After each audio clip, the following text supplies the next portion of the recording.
You can say hi now. Hi now. I know. Hello. Hello. Yes, we're live. I did say it. Oh, there you go. Hello. Oh, hello. Oh. That was the smoothest. That was the most weirdest. Yeah. How is everyone? This is episode 25 now, isn't it? Episode 25. It was, yeah, episode 25. Fucking hell. You Whatever next. I forgot that's going to play. Melting. Tell me about it. It's so goddamn hot in here. It is. Oh, my fan. If it And I'm not just talking about me. Tell me. I'm just trying to stop my commands going off because that's the one thing I forgot to turn off. Oh. You don't want the commands going off. Yeah, one of them just did. Oh, there it is. Right. I found it. Always one. Huh? It's always something that's forgotten. So today we're just Yeah. going to talk about variables, aren't we? Variables. Today, yeah, pretty much we've decided that it's such an interesting topic, and we thought we'd even bring a professional on. So we're going to talk about serialized variables. And we've got our special guest, Supermac Brothers, behind below. We're not going to talk about he is. I have brought a demonstration video to accompany Mac as he speaks. It's a car. I'm it's a literally little car. reverse the car. So, we'll yeah, discuss wheels it and the based pedals on- control the wheels, which Thank you. that's like a cool little surfing. Has that got a surfboard in the back? It does. And it even comes out. As well. Oh my Is that linked to the serialized variables at all? God. Gotta be somewhere. This is 3.0 and it's been lost and it's disappearing out the back. Are you in it for the Gone biscuit? forever. It's gone Fucking forever. serialized variables. Whoever I don't even know what it means. I just quoted everything he said. Thank you. I didn't take it in. I just quoted everything. For the biscuit. Is that what you did? So you don't. Your information in the video is just I've repeated what the bloke said. Yeah, all that shit. So anyone that wants to watch Star Citizen Sunday is literally going to get a double wham of variables. Exactly. Yeah. Exactly what you just said. You did. I think I just lost a little bit of you there, Miz. On the Yeah. road. You lagged out. You were black in there. Why not? You're a variable then. So, if anybody is genuinely really interested in, Please say no. I'll never run out of biscuits. here is the link. Go watch it at your leisure. Is that ATV? Is it? It's the ATV link. 13 minutes and 10 seconds. You can watch serialized variables to your heart's content. Yeah. It could be a link to my penis. I don't know, but I think it's the link. I think it's the link to Where's the link? ATV. It's a small link. It's a small link. It is a small link. A bit link. Above average. I mean, it's just normal. It's like the quickest you can digress from what you're supposed to be talking about ever in a podcast. Just literally the first 20 seconds. This is what happens when there's too many variables. We talk about crap. That's variables for you people. So box like making love to a woman. Squared going on while we talk about serialized variables. Yeah, Penis is so a here you variable. go. So we've got the link. So talking about ATV, I have to say ATV started off brilliantly with the Robert Square bit. I was like, two bunch. You could see they were literally like 8-year-olds in the bedroom going woo as kids. You know, I could just see like them as kids doing that. I don't know what you thought, but I thought it was the first time Erin seemed a lot more comfortable on the camera actually afterwards. Yeah. He was like quite comfortable being with Chris, I think. It was with his brother, wasn't he? It was with his bro, so. Was he? You wouldn't know. Bro. Where was in Manchester? You didn't know where they were. We've got the video of that. You if want said to you put would it never up. tell anyone that. Yeah. What? The opportunity came up. Just slip me wrist now. God, Jesus. Ain't that bad. Oh snap! There's a video for that, dude. Just if we didn't remember what they did, we actually have sound as well, Bio. Which one is this? The one that says ATV. Robert Smith. Oh, It Jesus couldn't be more Christ. simple, ATV. really. Hey, don't Jesus Christ me. I've even like, there's literally 3 words. Robert squared in brackets sound. I didn't even. Hang on. Okay. Right, You found it. Yeah, it I won't even got stop. some of them. It doesn't need to stop. Are we supposed to watch it at the same time? Yeah. No, yeah. anyway, let's We've seen it before. welcome everybody to episode 25. Yes. Mm-hmm. We have a lot to talk about tonight. We're going to obviously skip over the serialized variables, and we're going to talk about the rest of ATV. There was a good chunk at the start, the ending not so good, and then we've got a lot of other discussion points that Madness and other people have found from around Star Citizen news this week. So we're going to go over that, and as I said, we've got Mac with us as well, who has just released a new video and also does his Star Citizen Sunday, so we'll have a little chat about those as well. Yes, definitely. So we don't want to just kind of like let ATV dominate the shows anymore. We want to kind of talk about other things besides ATV. So I think it's ATV. Everyone covers that topic of conversation. So we really want to kind of push this show to be. We'll cover it. We'll go over it, and if there's anything really good, we'll talk about it. But generally, we want to talk about the broader scheme of Star Citizen, I guess, and kind of news and things. Yeah, exactly. All that good stuff. So. That being said, we'll talk about ATV. Let's do ATV. So, as far as I was aware, am I playing the squared thing again? Because we're starting from there. Keeping track of lines. Oh god, they've been doing lots of Excel spreadsheets. This was like 2,800 odd lines of dialogue have been added to liven up NPCs. Can we imagine what they might be? Hey, as I said, to liven them up, basically. So I think it's going to be sort of just maybe like random phrases you hear in the background, not necessarily conversations you're going to hear when you approach them, but just maybe conversations going on in the background. Sort of. It's more like I killed a girl once.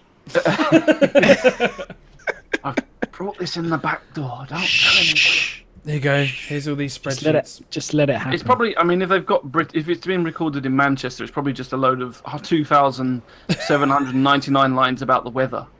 Yeah, no, that's whatever topic. You try and pause it and zoom in and see what it says. It's fucking cold today. Oh, it's bloody hot in Nevsky, isn't it? Have you been down the moon recently?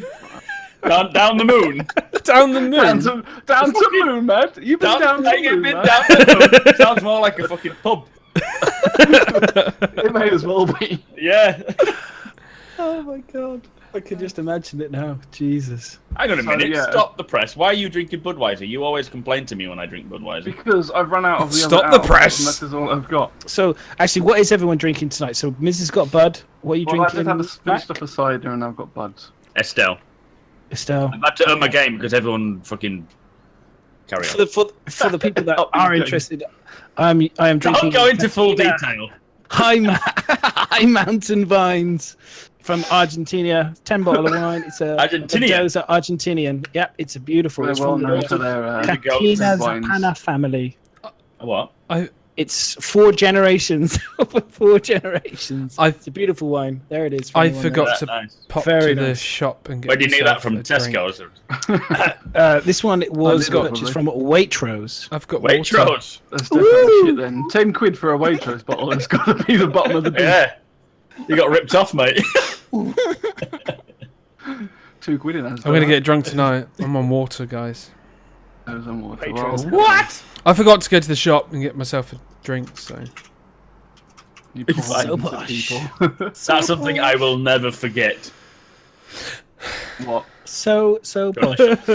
But I was thinking about the talking about the chat and stuff and the people talking. Do you think that like certain characters that are popular, like for example, say Miles Eckhart or say the female character Tessa and stuff, do you think that the voice packs and stuff, they might end up maybe getting hold of them and then maybe they could like get more of their dialogue, get them to come and do things more talking in the game? I wouldn't be surprised if they do get them back, but I would have thought they'd probably bring more people in, different people, to vary it up a bit rather than getting the same people back in again. They've had people come back to do like mocap stuff and things, haven't they? So it wouldn't surprise me if they come in to do more audio. I suppose if it's just random people at the background, then it's less needed. I'm thinking that if it's anyone that's highlighted, like say like a fan favorite, like certain characters, like you don't know what's going to be right now, but maybe going forward there could be a kind of like everyone's jumped on Tessa. Yeah, literally. Exactly. Yeah, she's so like she had no option to do more stuff, I think, because of it. Yeah, so, yeah. And I think they'll incorporate that. I don't know. They might not need to, but I was just thinking there might be scope. And with these like 2,800 odd lines, do you think that it's going to be in 3.0 when it comes out? Is it going to be reactive text, or is it going to be a bit more basic to start off with, just in the background, or is it going to react to how your criminal status is, or is that not going to be in yet? For 3.0, you mean? Yeah.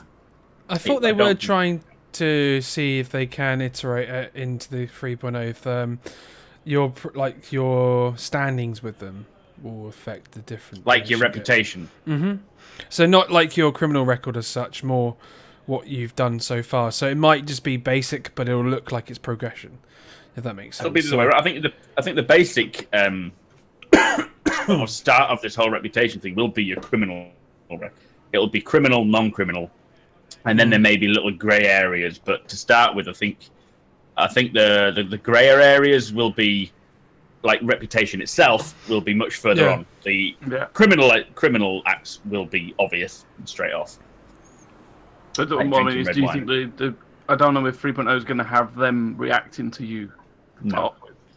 I don't even know. Are we going to have AI, like actual walking around AI in 3.0? Well, it's this thing. I was like, I still have yet to see proper crowd. Yeah. You see one just walking around every so often. We may as well go to that little bit on the ATV, you see, because there was a section where basically, I think that may well the variables. I hope not. But it basically he said that it was taking them. I couldn't hear whether he was saying 15 minutes or 50 minutes. But when they had multiple characters, it was taking them either one of the two to load into Maya, and it sounds like probably 50 minutes. That's Maya rig. 50 minutes to load animations from Maya is now reduced by 82%. Yeah, animations by in-game. So basically, they probably weren't having the groups like you wanted to see because it takes them so long to render it. So if they want to progress a level or do anything, to have all that animation would have taken them so long. The fact that they've now cut that loading time down to by 82% means that they should be able to hopefully get more groups going. Hope so. Hopefully. I hope so. Yeah, it would be nice to see any groups of people just on feet. You know, people walking around, especially in outposts. If you go down that drug lab, I want to see like some form of druggies firing off. Well, Firing off. I was watching. I've been doing stuff on these. I mean, we'll talk about this later in Madness's conversation corner. But we've got the I was looking at a lot of the Gamescom from 2016, and we're just and Chris mentioned how that was like nearly a year ago now, was saying how we're going to implement NPCs and make the world more vibrant and have people doing things and hustle and bustle and stuff. So they clearly want to do that, but we're nearly a year later, and I haven't seen really that much progress on that side of things yet. If I'm being completely honest, I mean, maybe they've been implementing all the systems to do that, which is fine, but at the moment, I haven't seen anything of it, really. I've just seen a few people running around in circles on lines, walking through corridors. So, yeah, I'm still... I don't think any of the preview videos we've seen yet have groups of people either, do they? Not large numbers, and not people like interacting in the sense that we see people sat down on chairs, and then people maybe getting up to pick up a tray and then sit back down on a tray, which I think is like, I look at that and I go, oh, cool, that's great. Yep. And but like just like people hanging around corridors and people busy people. Yeah. Anyway, we'll talk about this stuff later because I've got some good stuff to chat about that stuff as well. Thank you, Ryan. Nice, got some good shit. Yeah, I was gonna say the Levski fly through. I think it was at Gamescom or I can't remember. I always get them two mixed up. But the one where they did the Levski fly through the first time, I think that's the most we saw NPCs and AI. But again, they were just one was at the shop. I think there was a couple of them standing in the corner. There was not. There was that many.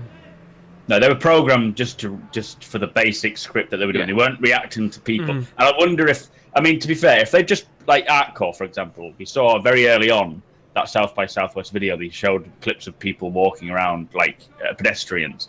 If they have that, that's fine. I don't mind that. They don't have to interact with us.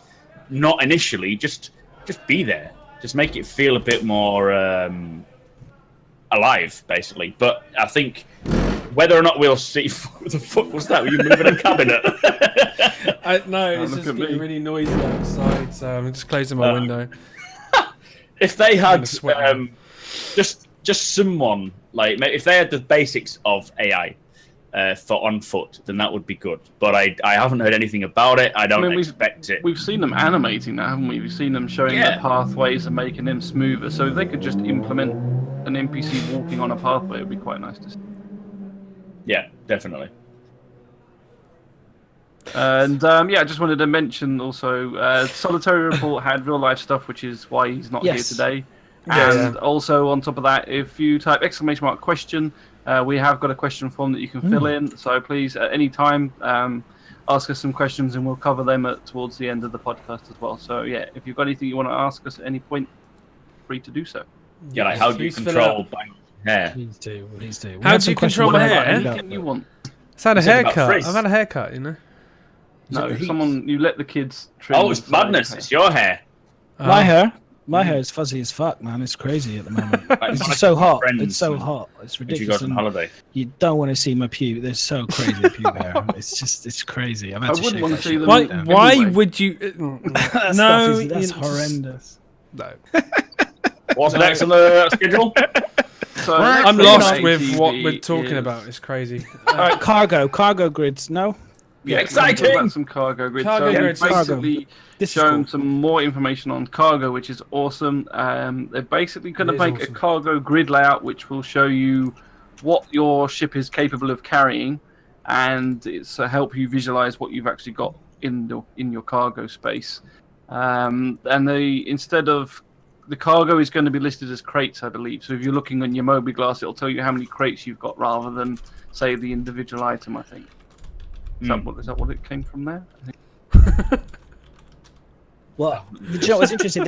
They were saying that with regards to you're going to be able to put loose items in here, but it will affect obviously the volume of space. So yeah, which I thought was is this the cutlass that they're showing inside? Yes. Does anyone know? Yeah. So what's interesting is it's two sides to this. So it's really big. That's a lot of cargo space, in my opinion. From what I'm seeing, walkway through the center. But I think you can. Whether or not, because if you look at when it goes past 10, 10, it goes all the way across.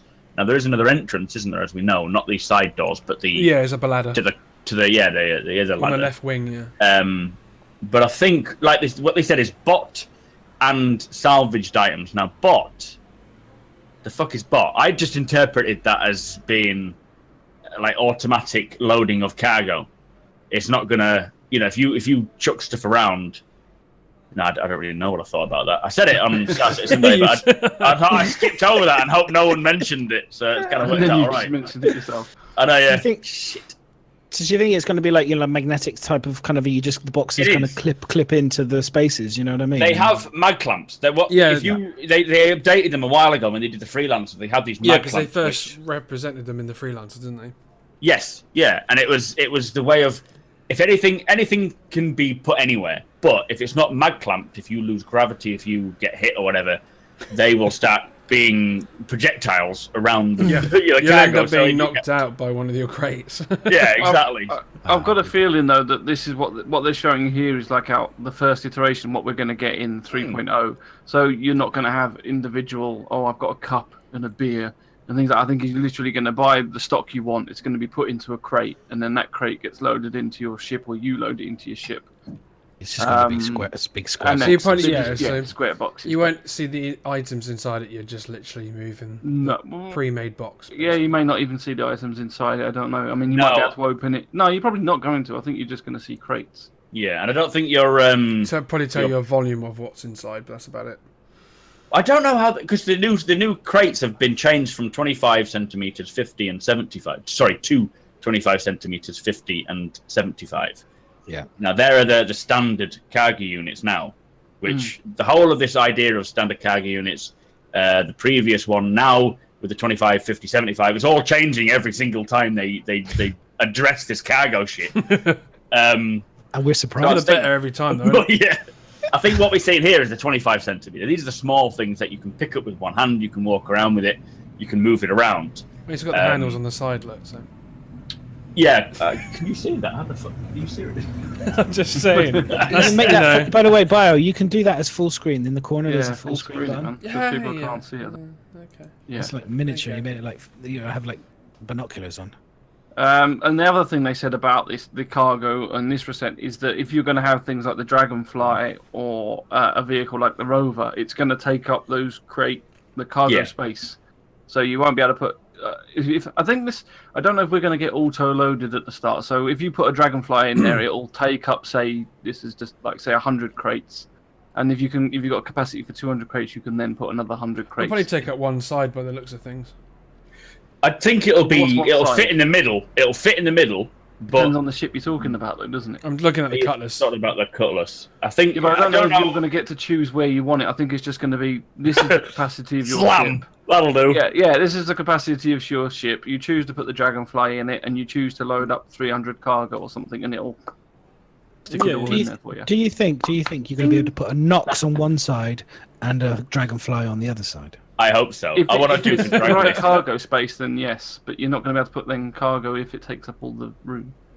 Yeah, but then you can get your mate to bring his empty Cutlass with you, and then he can put all the cargo, and you can share it with you, and you can have a ride for both of you. And I mean, it's the same volumes if you were to separate it, or you could bring a bigger ship or a smaller ship, or you could have one bike in each ship and a bit of cargo in each ship. Yeah, or we could wait for 4.0, and then we'll probably spread so much more. It's probably better, isn't it? Really, 4.0. Yeah, exactly. I think initially, if we have a Dragonfly in the Cutlass, are we going to be able to fit cargo either? Is it going to be a case of if you're covering any of the mag clamps initially for 3.0 I'm talking about, anything fit there, or will it just be chucked in and hoping for the best? I don't know. This is the thing. I don't know if the mag clamps in the middle work like mag clamp to start off with. Oh, you mean for 3.0? No, maybe not. I think you're just going to put crates in, and the crates are going to stay still. I don't think they're going to... And I think it's just going to be... I think for securing cargo, it's just going to be auto. There isn't going to be a case of, salvaging. You'll obviously be able to throw stuff in there, but I think in order for things to just stay where they are, it needs to be auto-loaded regardless of the size of the ship. Yeah. Yeah, you know, people are going to try and ram the Dragonfly into the back of it when they. That's the thing. So technically, I think like Anorax just said, we're going to have a volume, and we're going to be able to choose. We're going to use the mobiGlas or the computer, whatever, and then we're going to be able to put what we want in there, and it will automatically fill it. And like they said, the vehicle will take up X amount, your cargo will take up X amount. Now, obviously, they're going to get people like us lot that are going to sit there and go, well, now that's full. Let's see how many boxes we can pick up and ram in ourselves. And that's obviously going to happen. How many big Bennett's? I don't know how the hell that will work in, say, looking at the computer and it's saying, well, you've now got 101 crates when you can only have 100. Whether it'll even pick it up or whether it'll bug. Shit will blow up. I think from the start that stuff's going to sit where it's meant to be until, so you're not going to be able to move it. I think it's just going to stick. There you go. Sherman just shed some light. There will be some allowances for obstructions being secured, i.e. a Dragonfly sitting cleanly inside the cargo volume. Okay. But if you're throwing stuff some allowances for around randomly, especially outside the cargo volumes. So what you're saying is if there's space little squares around the Dragonfly, you'll be able to put cargo in those bits. Yeah. So obviously the Dragonfly is not a perfect shape, so there might be squares in the top corner, for example, next to the Dragonfly, that you might be able to stack a couple boxes on top of each other, right? That's what. And he's basically just said if you can, basically it seems like you can put things outside the volume box, but good luck with the repair bill of sorting it out. Which is pretty much what I just said. So you'll fill up what's allowed for the ship. If you choose to take other shit on there, they're not going to say no, you can't carry this box inside your ship, but there's not going to be an official slot for you to stick it in. They're not using conventional MMO magic bags. Damn, I want my magic bag. Damn it. So what you see is literally what you have. So we don't want magic bags. I like the idea of things magic bags. Where am I going to keep my beer as I walk along? My 500 pots of food. Oh, God. So anyway, well, thank you, Sherman, for clearing that up. So yeah, that's pretty much what it sounds like it's going to work, and hopefully. I say we carry around a permanent magic bag though, because we never need to go for a pee. So it has a name. It's called colostomy bag, isn't it? Right then. Next topic of conversation beyond that one is. Hang on. 3.0 is going to be the first steps of the cargo inventory, and it'll get built out and developed. Yeah, so it's just more and more over time. Nice. Nice. That's what we've seen in those videos is the boxes and the squares, and that's what we're going to get start off with. We're not going to see the individual boxes. So we're going to see a big box and green box and sorry, a bit like what? Little box, square box, cardboard box. Yes, big feeding the pigeons. Feeding the pigeons. Yeah. We're all going to rave as we load up our ships, so we say. Like you said, everyone's going to be running around carrying boxes. It's just going to be a Are case. we going to have mass in these cargo boxes? Is that going to be a thing straight away or not until later on? Like if we load up a ton of lead? Well, don't get carried away, miserable. I would. Oh, so what you're saying is like they would do if fidelity and stuff. So what you're asking is that there's still a limit, even though you could put so many boxes in. There's still a weight limit of your ship. That's what you're getting at, yeah.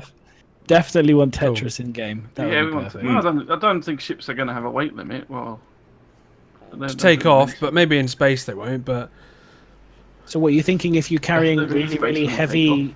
Say like you can have 200. Say you can have 200 crates in a Cutlass, yeah. 200 crates. There you go. Mass impact and things is more down the road. There you go. Yeah. Okay. Well, don't forget though, when you do go into atmosphere, even if you're fine with how much you've got in space, as soon as you enter atmosphere, it's going to completely change.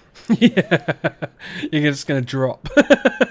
So if we're going to have... there must be some form of fucking mass impact in atmospheric flight. We'll get those extra boxes. That's what they're testing now. It's like the boot's hanging out, and you're like, "It's fine, it's fine." Got a parachute. Like you do from a trip from B&Q, you got like the boards hanging out the back and everything else. The balls, the boards, the wooden boards. You know, you get the long boards. No, he didn't say boards. You were right. He said balls. He's getting some fat balls to feed the pigeons. Don't go over any speed bumps. It's like lowered down, kind of completely compressed. Space bumps. So if we're not going to have, we're not going to have magic bags. Are we eventually going to get bags of those so that we can put some stuff? Backpacks. Yeah, backpacks. A little rucksack. You're playing far too much Player Unknown. PUBG. Yeah. Miz just basically what he's asking is Miz just wants his man bag.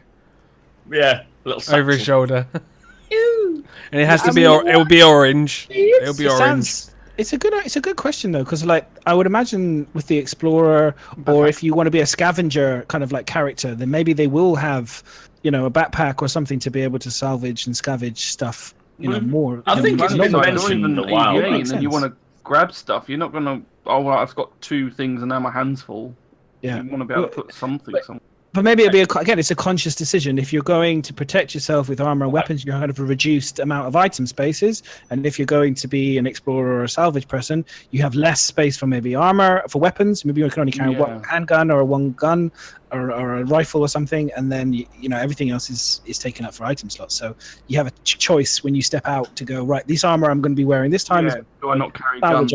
That takes up. Can only carry it's planned and stuff. Yeah. On character storage containers is planned. I know, like with combat, like combat pants, not that Chris Roberts wants any more combat pants, but your pockets are going to represent have a certain space to fit things in, and then your jacket, maybe if you have pockets there, they'll be also added things. You laugh at that. So, Sherman's saying we're going to have storage containers are planned. Not massive ones. I didn't expect to have that. And a couple of elephants inside a 16-slot bag. Like, wait till I try and you imagine that? I'll just put my dragonfly in this pocket and Minox in the other one. Can I try? We all know where Madness will be putting his dragonfly. Oh yes, his armor. Compensate. Above average. Okay. Anyway, so the next part. On that lovely note. Back to the subject.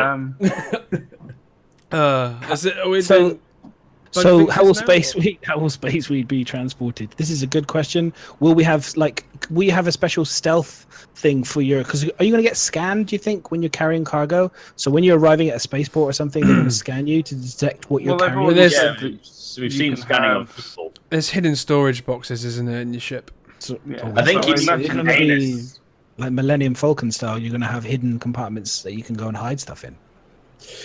Yeah, well, if you saw the clip of the radar, when he opened the radar and he put in the battery, and then he took out the battery, put a new battery in. Mm-hmm. That radar will act as a little storage compartment for maybe contraband diamonds or something small. I don't think there's going to be certain compartments on ships because everyone will check them.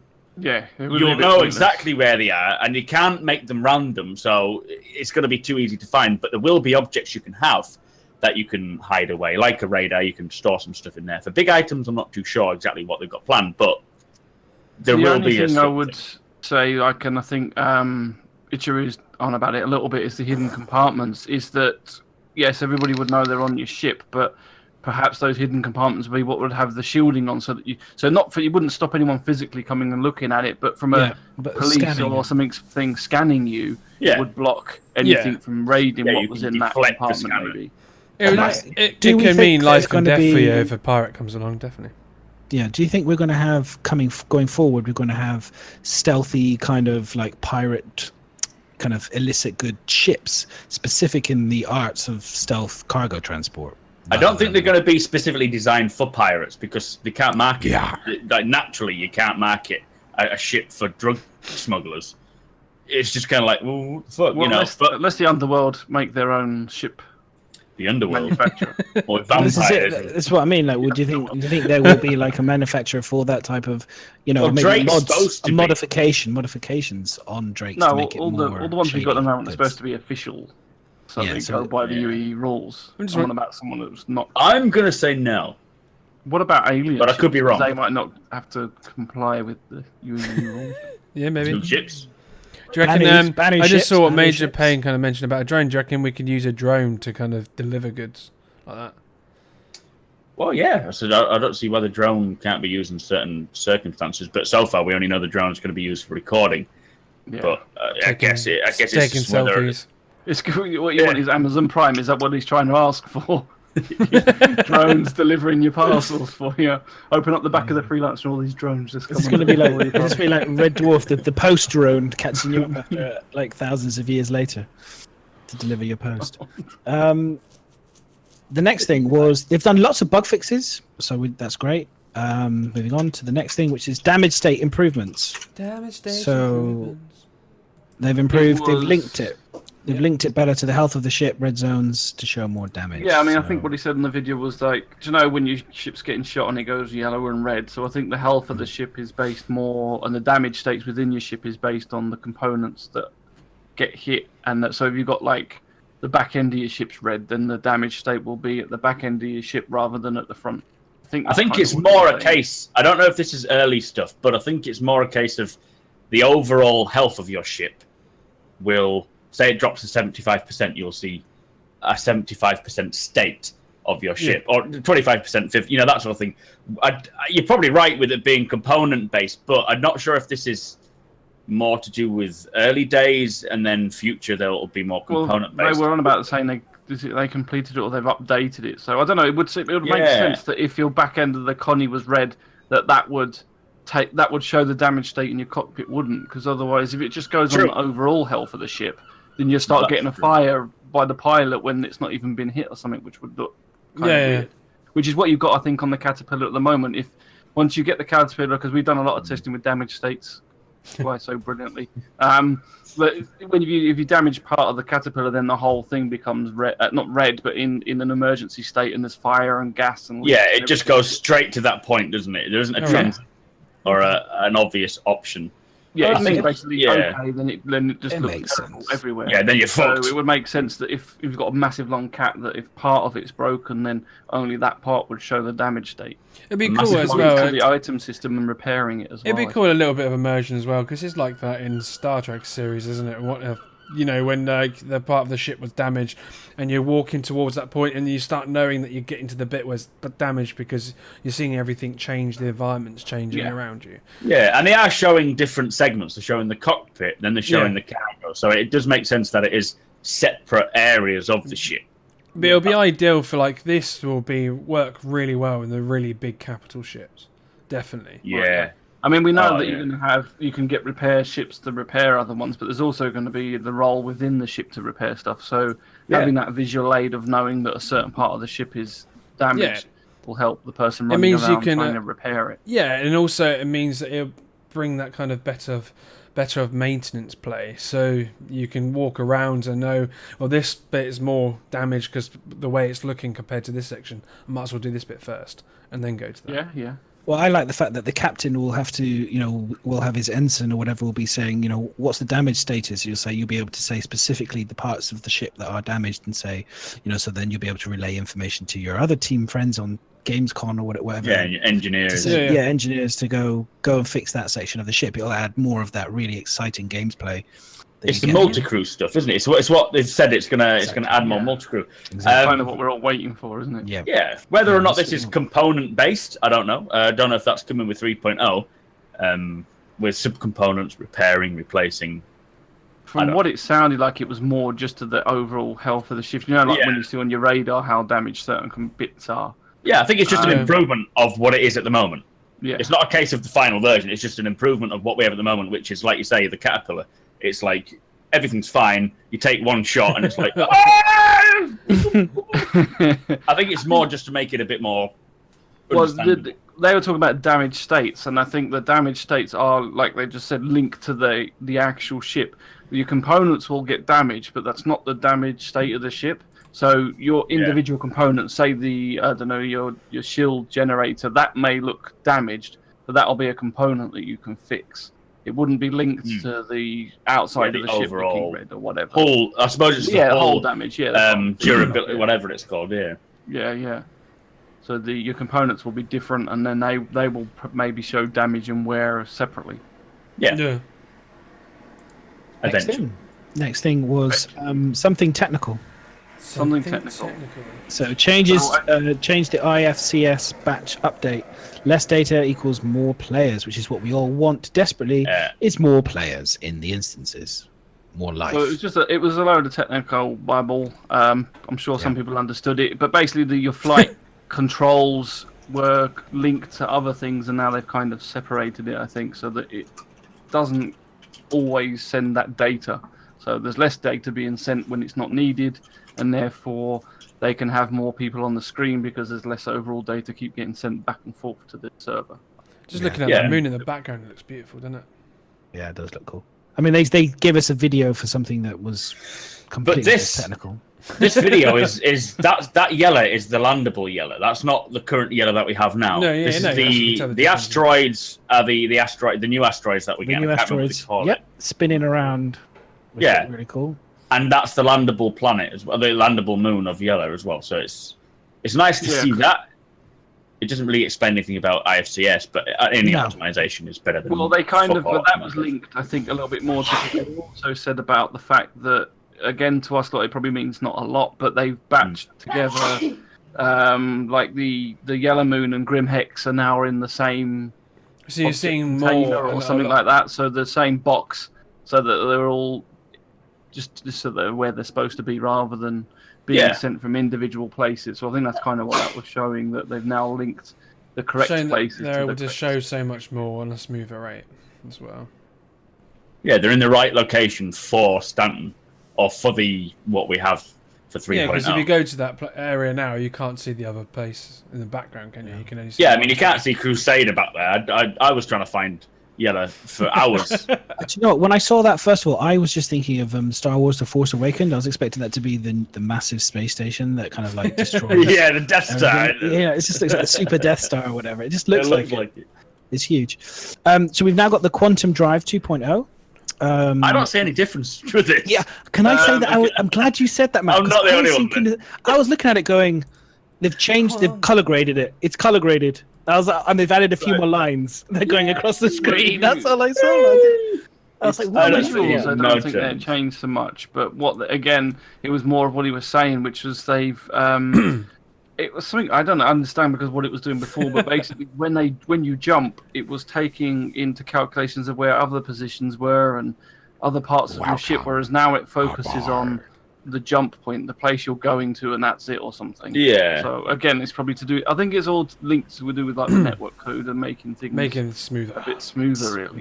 I'm just gonna bring up my fucking script for ATV for ATV because I cannot remember what I said about it. I must have said something interesting somewhere, but did you notice the cockpit change as well? By the way, for the M50 versus the one on the left and the right. Is it the lighting? Yeah. Look at the size of the HUD. Look at the color and look at the size of the HUD at the front HUD. To the one you mean the radar, the big radar? Look at the radar and look at the HUD in the middle. Look at the size of it. Look how much higher up it is to the one on the left. Yeah, it's more facing in the direction of the pilot, isn't it? Good point. Yeah, and you can see the height of everything. The other thing that's also changed, which is maybe what they were talking about, is if you can see on the left hand and 1.0, everything's in your face. The spooling, the quantum fuel, the destination that's coming up, com links, everything else. Whereas on the right hand side, that's all gone. It's all going to be, I think, put somewhere else so that you get that information a different way. The main thing they've I put know where is you're going. it closes the doors when engaging quantum travel. Yes, that's really good. That's good. Stop people falling out. Doors open. How are we going to do what they did last ATV, where they drove the buggy out the cat? We like jumping out of the doors while in quantum travel. It's part of just the enjoyment of 2.6.3. Well, they're going to give you the manual, surely, because I've seen them throwing in one of those grey buggies out the side of one, so you're still going to be able to open it. You're still going to be able to open it, right? It's just that it closes automatically now. Yeah. So you know, like things won't fucking fall out your ship as you go. You're like, whoa, All those extra cargo. what happened? But also, there goes my Nox out the back. and they also say that I can now create a much more. So it's set up now for UI to create not just UI, but I guess the actual imagery that you're seeing. It's going to be a bit more interesting rather than just. That might be why we don't see anything on that right image, because it says it's been sent to UI to create a UI for it. So that could be why they're showing nothing on that picture yet, because it hasn't actually been done yet. Yeah. It's I just like that video because it does show the difference in the cockpits for me. And if you notice as well, when it comes out of the jump, you can see the again the nebula and the improvements to the space in terms of the aesthetics of space, which is really nice to see. I think the next thing we've got on the list is Aurora checks and skins. Yeah, so this was quite cool. I mean, as a arty-farty kind of person, I like all this stuff. Yeah, like someone who drinks Argentinian wine. Argentinian wine. Yeah. Filtered through the goat's anus. I suppose he sticks his pinky out when he drinks it as well. No, I'm really looking forward to the update of the Aurora. Skins, the Aurora, and then you see the Star Kitten skin and stuff. But I kind of. But what it does for me is I see that, and I just think it would be I know they haven't said about us getting org skins and stuff, but it would be so cool if we could somehow through Spectrum, whatever, being able to link. I'm thinking if they're doing skins like this, then I think that's going to be a possibility. Eventually, it will be. I think it'll have to be submitted to CIG to say you can't put that on your fucking ship. Why not? Yeah. Or BIOS P. Can I just mention, Mac, that this is also going to be an audio broadcast, so could you please audio what you just did? Just listening only. But I mean, one thing with this though, having all these skins, I'm a little bit surprised that we're getting these set types of skins, because I thought we were all going to be able to kind of paint our ships. With the way they're doing this, are we only going to be able to paint skins? Rather, so when I change the colours of 3 lines, can we only paint those 3 lines? I think it'll initially be for the first set. It'll be a set amount of skins, a set skin that we cannot touch, and then eventually we'll be able to paint them ourselves with those skins. And then I think eventually, after that, it may be the case that we can add certain decals to certain areas, a bit like you see on Forza Motorsport, where you can add shapes. That's what I was thinking. Bits. Exactly like that. Thinking like some of the car games where you can actually import, pictures of logos, or you can add existing kind of template shapes that they've already done that you can kind of create things with. And so you don't think they're going to split the whole up and say you can paint this section in any color you like? Maybe for the initial release of it, you're going to drag skins and pictures in rather than actually paint it. Yeah, I think. I wouldn't bank on Skinner forcing for a good. No, exactly. That's what I mean. It's not going to be initially. I think we're not banking on that. Don't worry. We don't bank on many things. I think it's going to be a case of a long time down the line when we finally get the option of modding. For example, modding is it's a same sense of modding. You'll be able to create mods, but if you want them to be in the actual PU, they'll have to be, seen by CIG people who can say whether or not that's going to break any policies. It's going to be, but again, like Sherman said, this is fucking way off. It'd be nice. It's nice that they're to implement some skins early to have a bit more variety in the videos we're flying around to see a bit different colours. I mean, we saw a video a while back now where they showed you, was it the Sabre and things with tons of different colours. Yeah. Yeah. Well, they've seen the guns as well. They've shown us all the skins of guns. I mean, are they predefined skins, or is that you can have a skin and then change the colour of it? I mean, maybe changing the colour of a predefined skin is less information for the servers to handle rather than you painting individual bits. Sherman's just said, down the infinite timeline, when players won't draw genitals on their ships. Yeah. So the day before heat death. Yeah, I'm not on about complete custom drawing on it. More like, so in, say, Elder Scrolls Online and an MMO, you've got different pieces of armor, and then you would have 3 layers to it. So you'd have the base part, then you would have the tassel extra bits that go on the sigil. top, and then you'd have like the border. Or well, I'm less on the logo because again that goes to the point of someone putting something that they shouldn't on there, but just like a primary, secondary, and a tertiary color on a ship or something. It could be right. I think for the initial release, it'll be a case of maybe just choosing those set skins that CIG have suggested, and then maybe after that we can take the segments and change the color of each segment. Maybe for the initial release, but I think it's gonna just start from a point and then evolve. Yeah. Either way. Yep.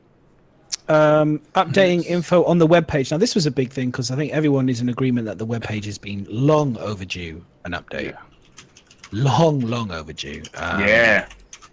So it looks like they're implementing, not only are they updating it in terms of just the aesthetics, and hopefully going to make this a much easier kind of user-friendly interface now, but also they're going to be updating now the information for us. So we're going to have up-to-date information on ships, weapons, all this good stuff. Up-to-date information that will change in the future anyway due to balancings. Well, I'm hoping they'll be able to. It means they'll be able to. I think the whole point was they'll be able to keep up-to-date all the time. When they change something. Easier, I think that's what they said, wasn't it? If we change anything, it will also change on the website.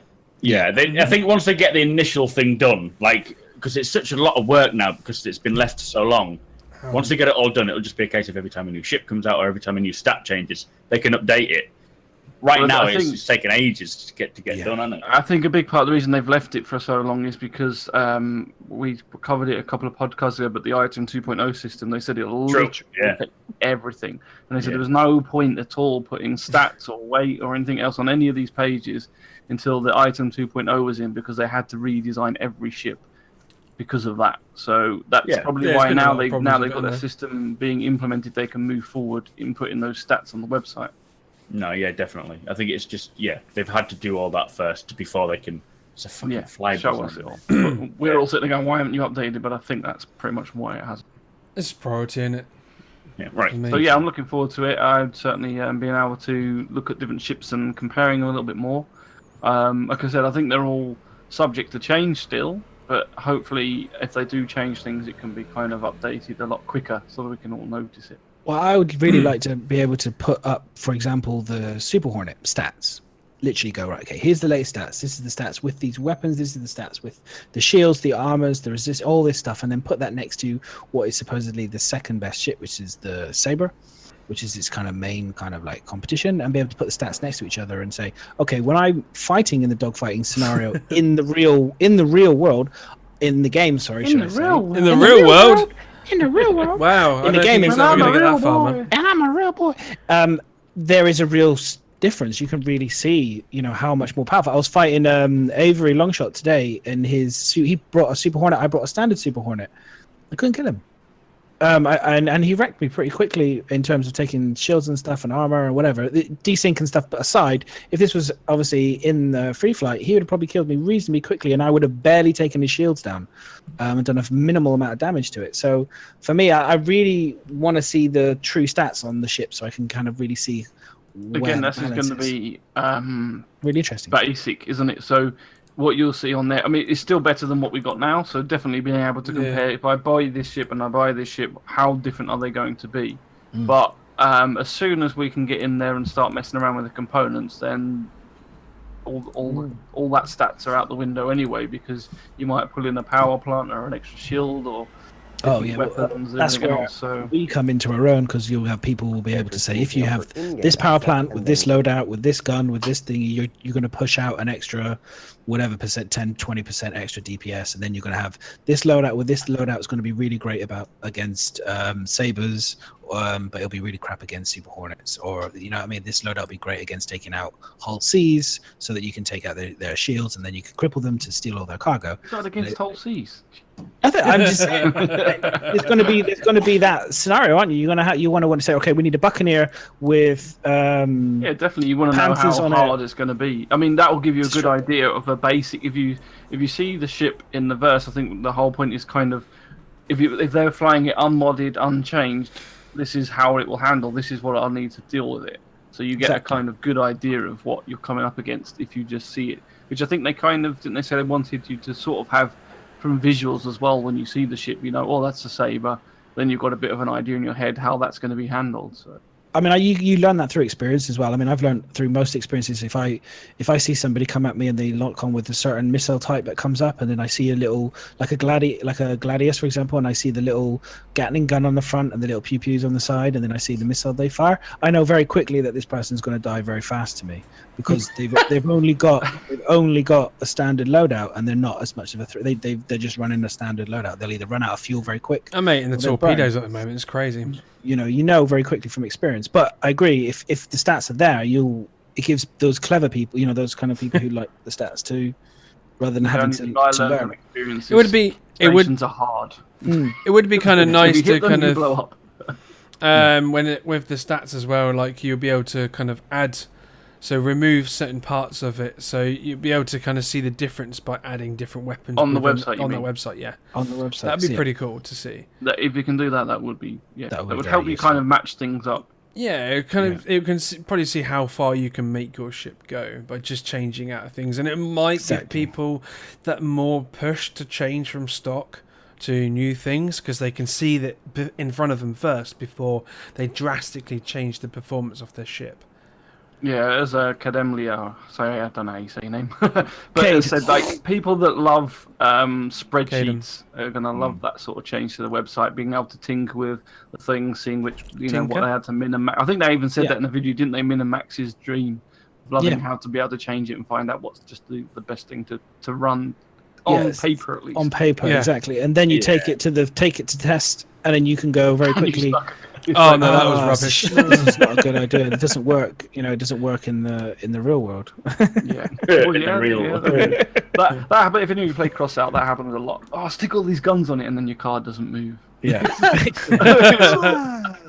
See, what I like about the stats page, although prices are not finalized at all, I like trying to work out how much it's likely to cost me with current pricing for weapons in UEC, for weapons and things, and see how much it will cost me to fucking outfit a caterpillar and every other ship I own. And it's kind of like you can see that it's going to be a real pricey way to just trying to buy all the weapons and the components and things like this to fit just a ship, let alone the hull. So you get a hull of a ship, it's going to cost you so much more just to outfit it with weapons and components and power plants. Yeah. Woo! Yeah, exactly. And then I wonder, I'm always curious about insurance. If the insurance, you'll have to pay a premium to cover, will the insurance cover, the standard insurance will just cover the hull, or will it include covering all the extra bits that you've bought, or will you have to pay an extra? No, it said it covers the insurance you get with your ship, or whatever the package you paid for covers for what you paid for. So none of the mods and stuff that you do. And and you can't buy, do they say if they're going to top it up? I think you can eventually be able to top up on top of that to cover and insure the individual parts, but at the start it's just literally what you buy, what you stock only just comes with, that's what's covered. Yeah, and just to clear what Sherman's saying, everything that I talk about, what we all talk about, is 100% theory crafting. There is no. We are not hired by CIG. No, nothing is final until CIG says so. So when I start talking about what I want to see, what we expect to see, it's just what I am learning from my, from what I've learned from the past. Some of it's quoting from the video. Some of it is quoting from what Chris Roberts said like 4 years ago. Like this whole fighting. He said it's going to happen.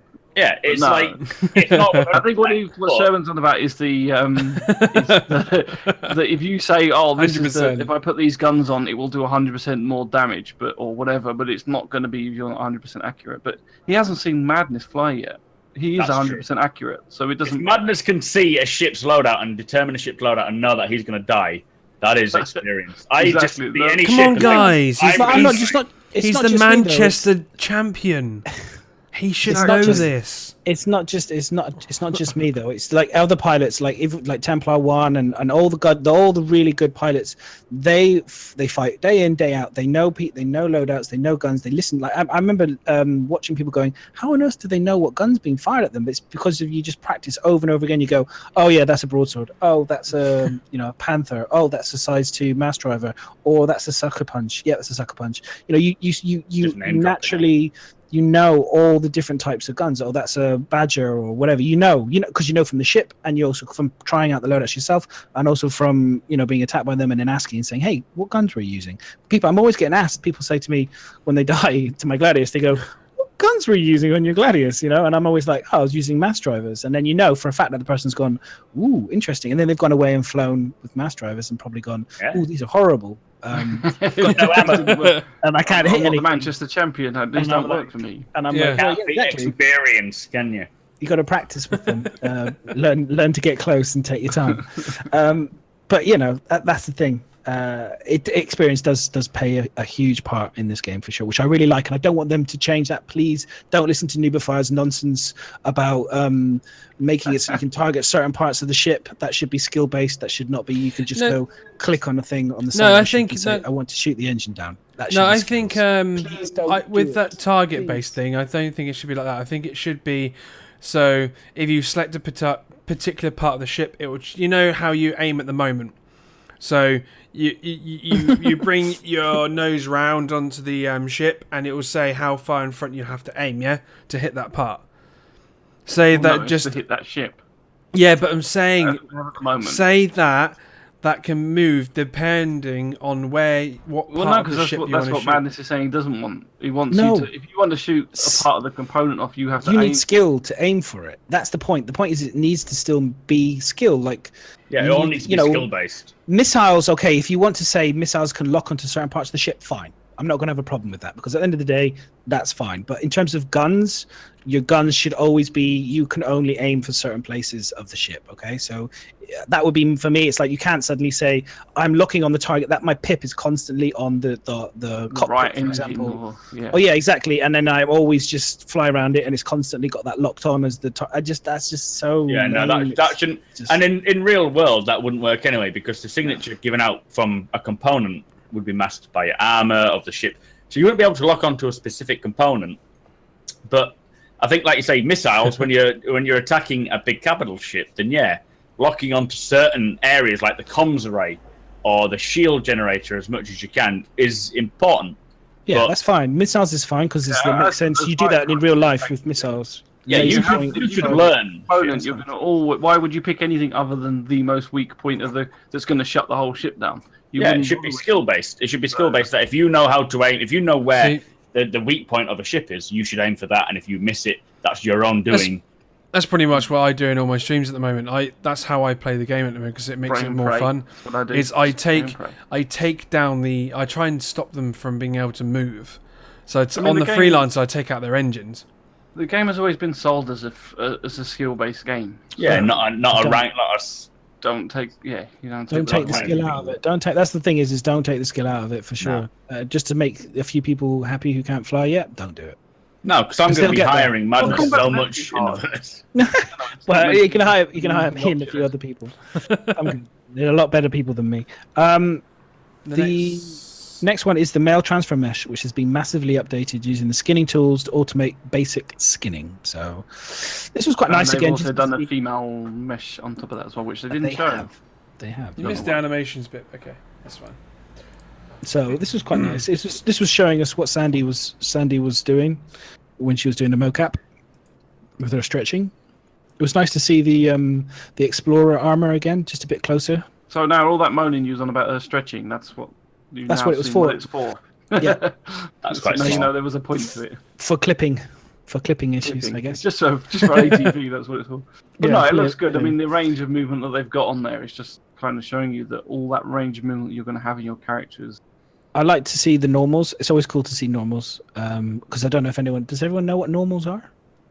Please explain. He said that so cutely. Please explain. It's just basically see all the colors. If you see the color points on this, is I'm going to try and do this in the really layman, like really simple terminology that I do. Yeah, I need that.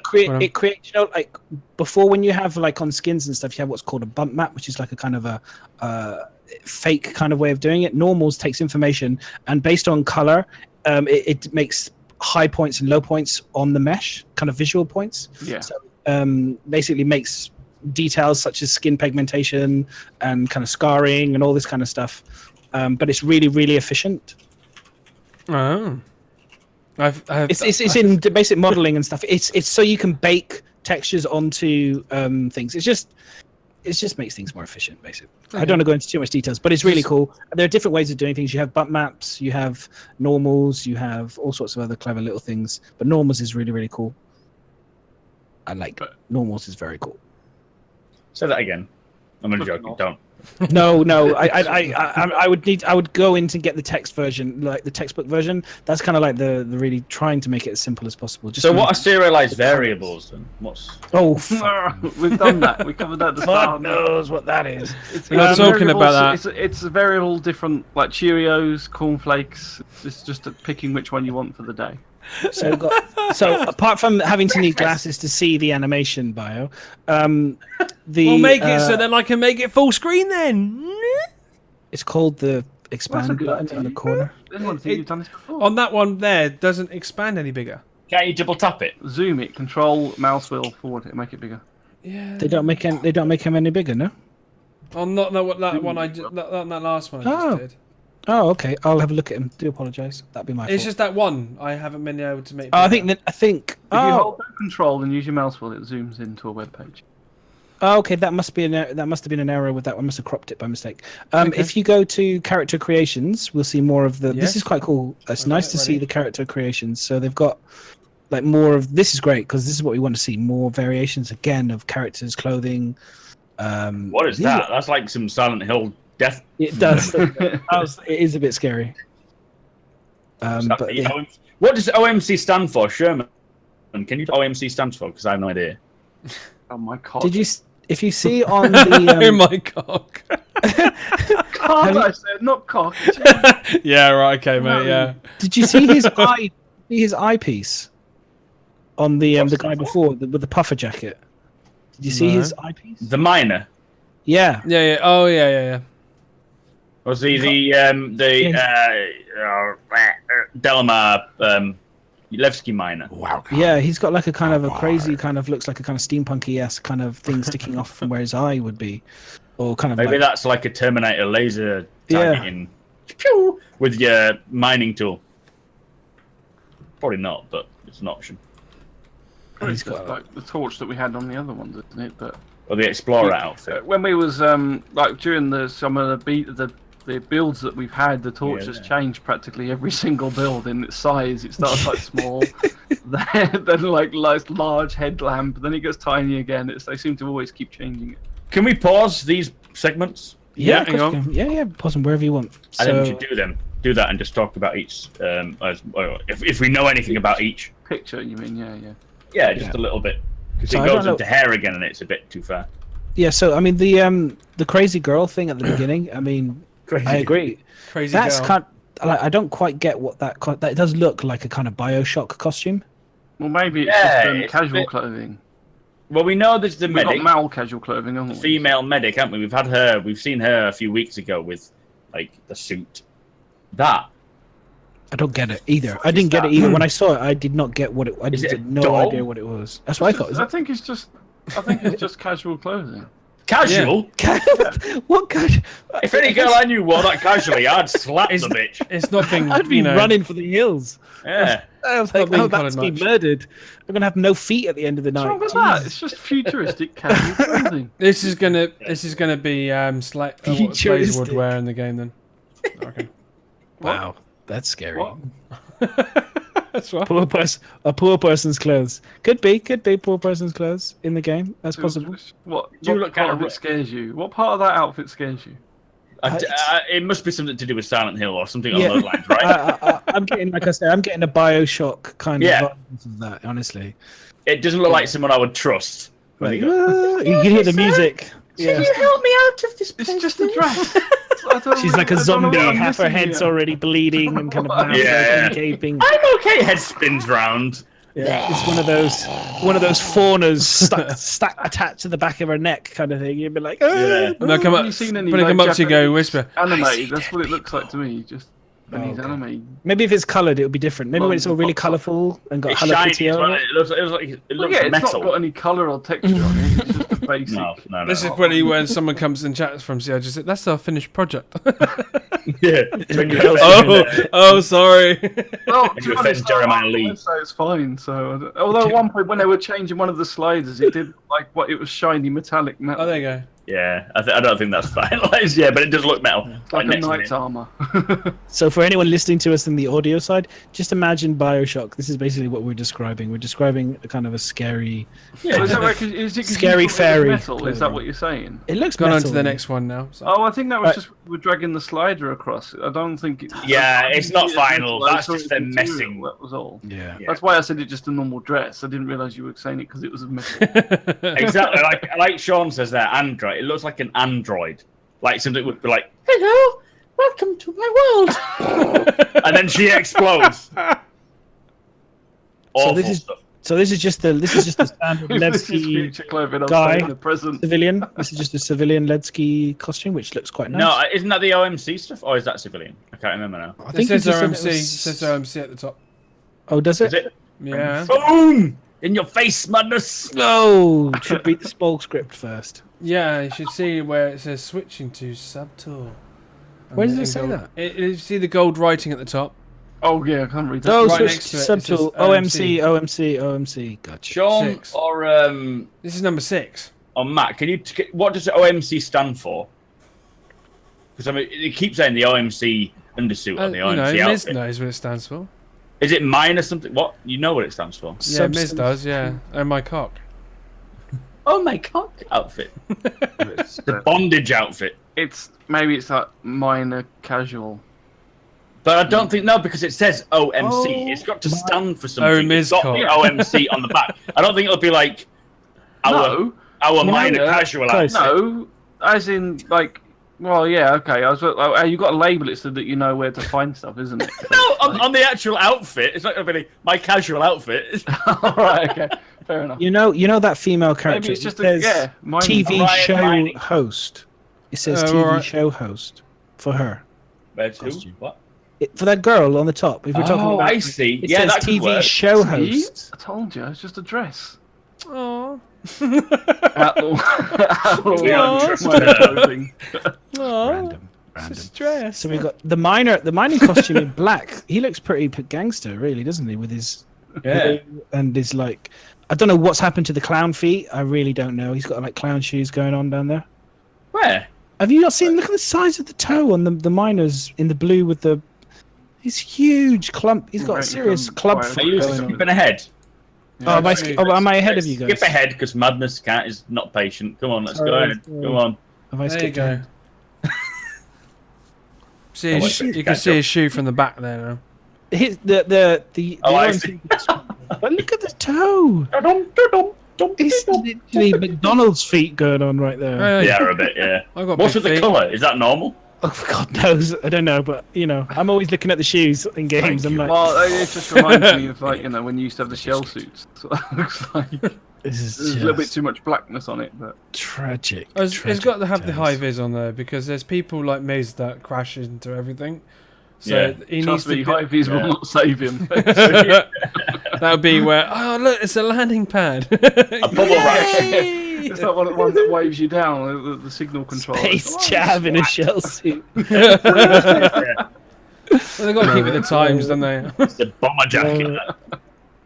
So But that helmet eyepiece, like you mentioned, Madness, looks kind of cool. yeah, It's like a night vision scope for one eye. it's kind of Borg. It's like maybe it's Borg-esque. just a diamond dealer in his shell suit.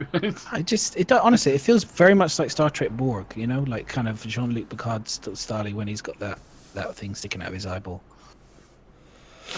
Or kind of like, maybe it's going to be one of those things like in Star Wars when they've got it in the X-wing where he kind of brings it down and then he can kind of clip it on the helmet and it comes down and it comes off the head. It's a night vision goggle, isn't it? It's just a single eye night vision. But with a miner thing, what would that be to scan through for night vision.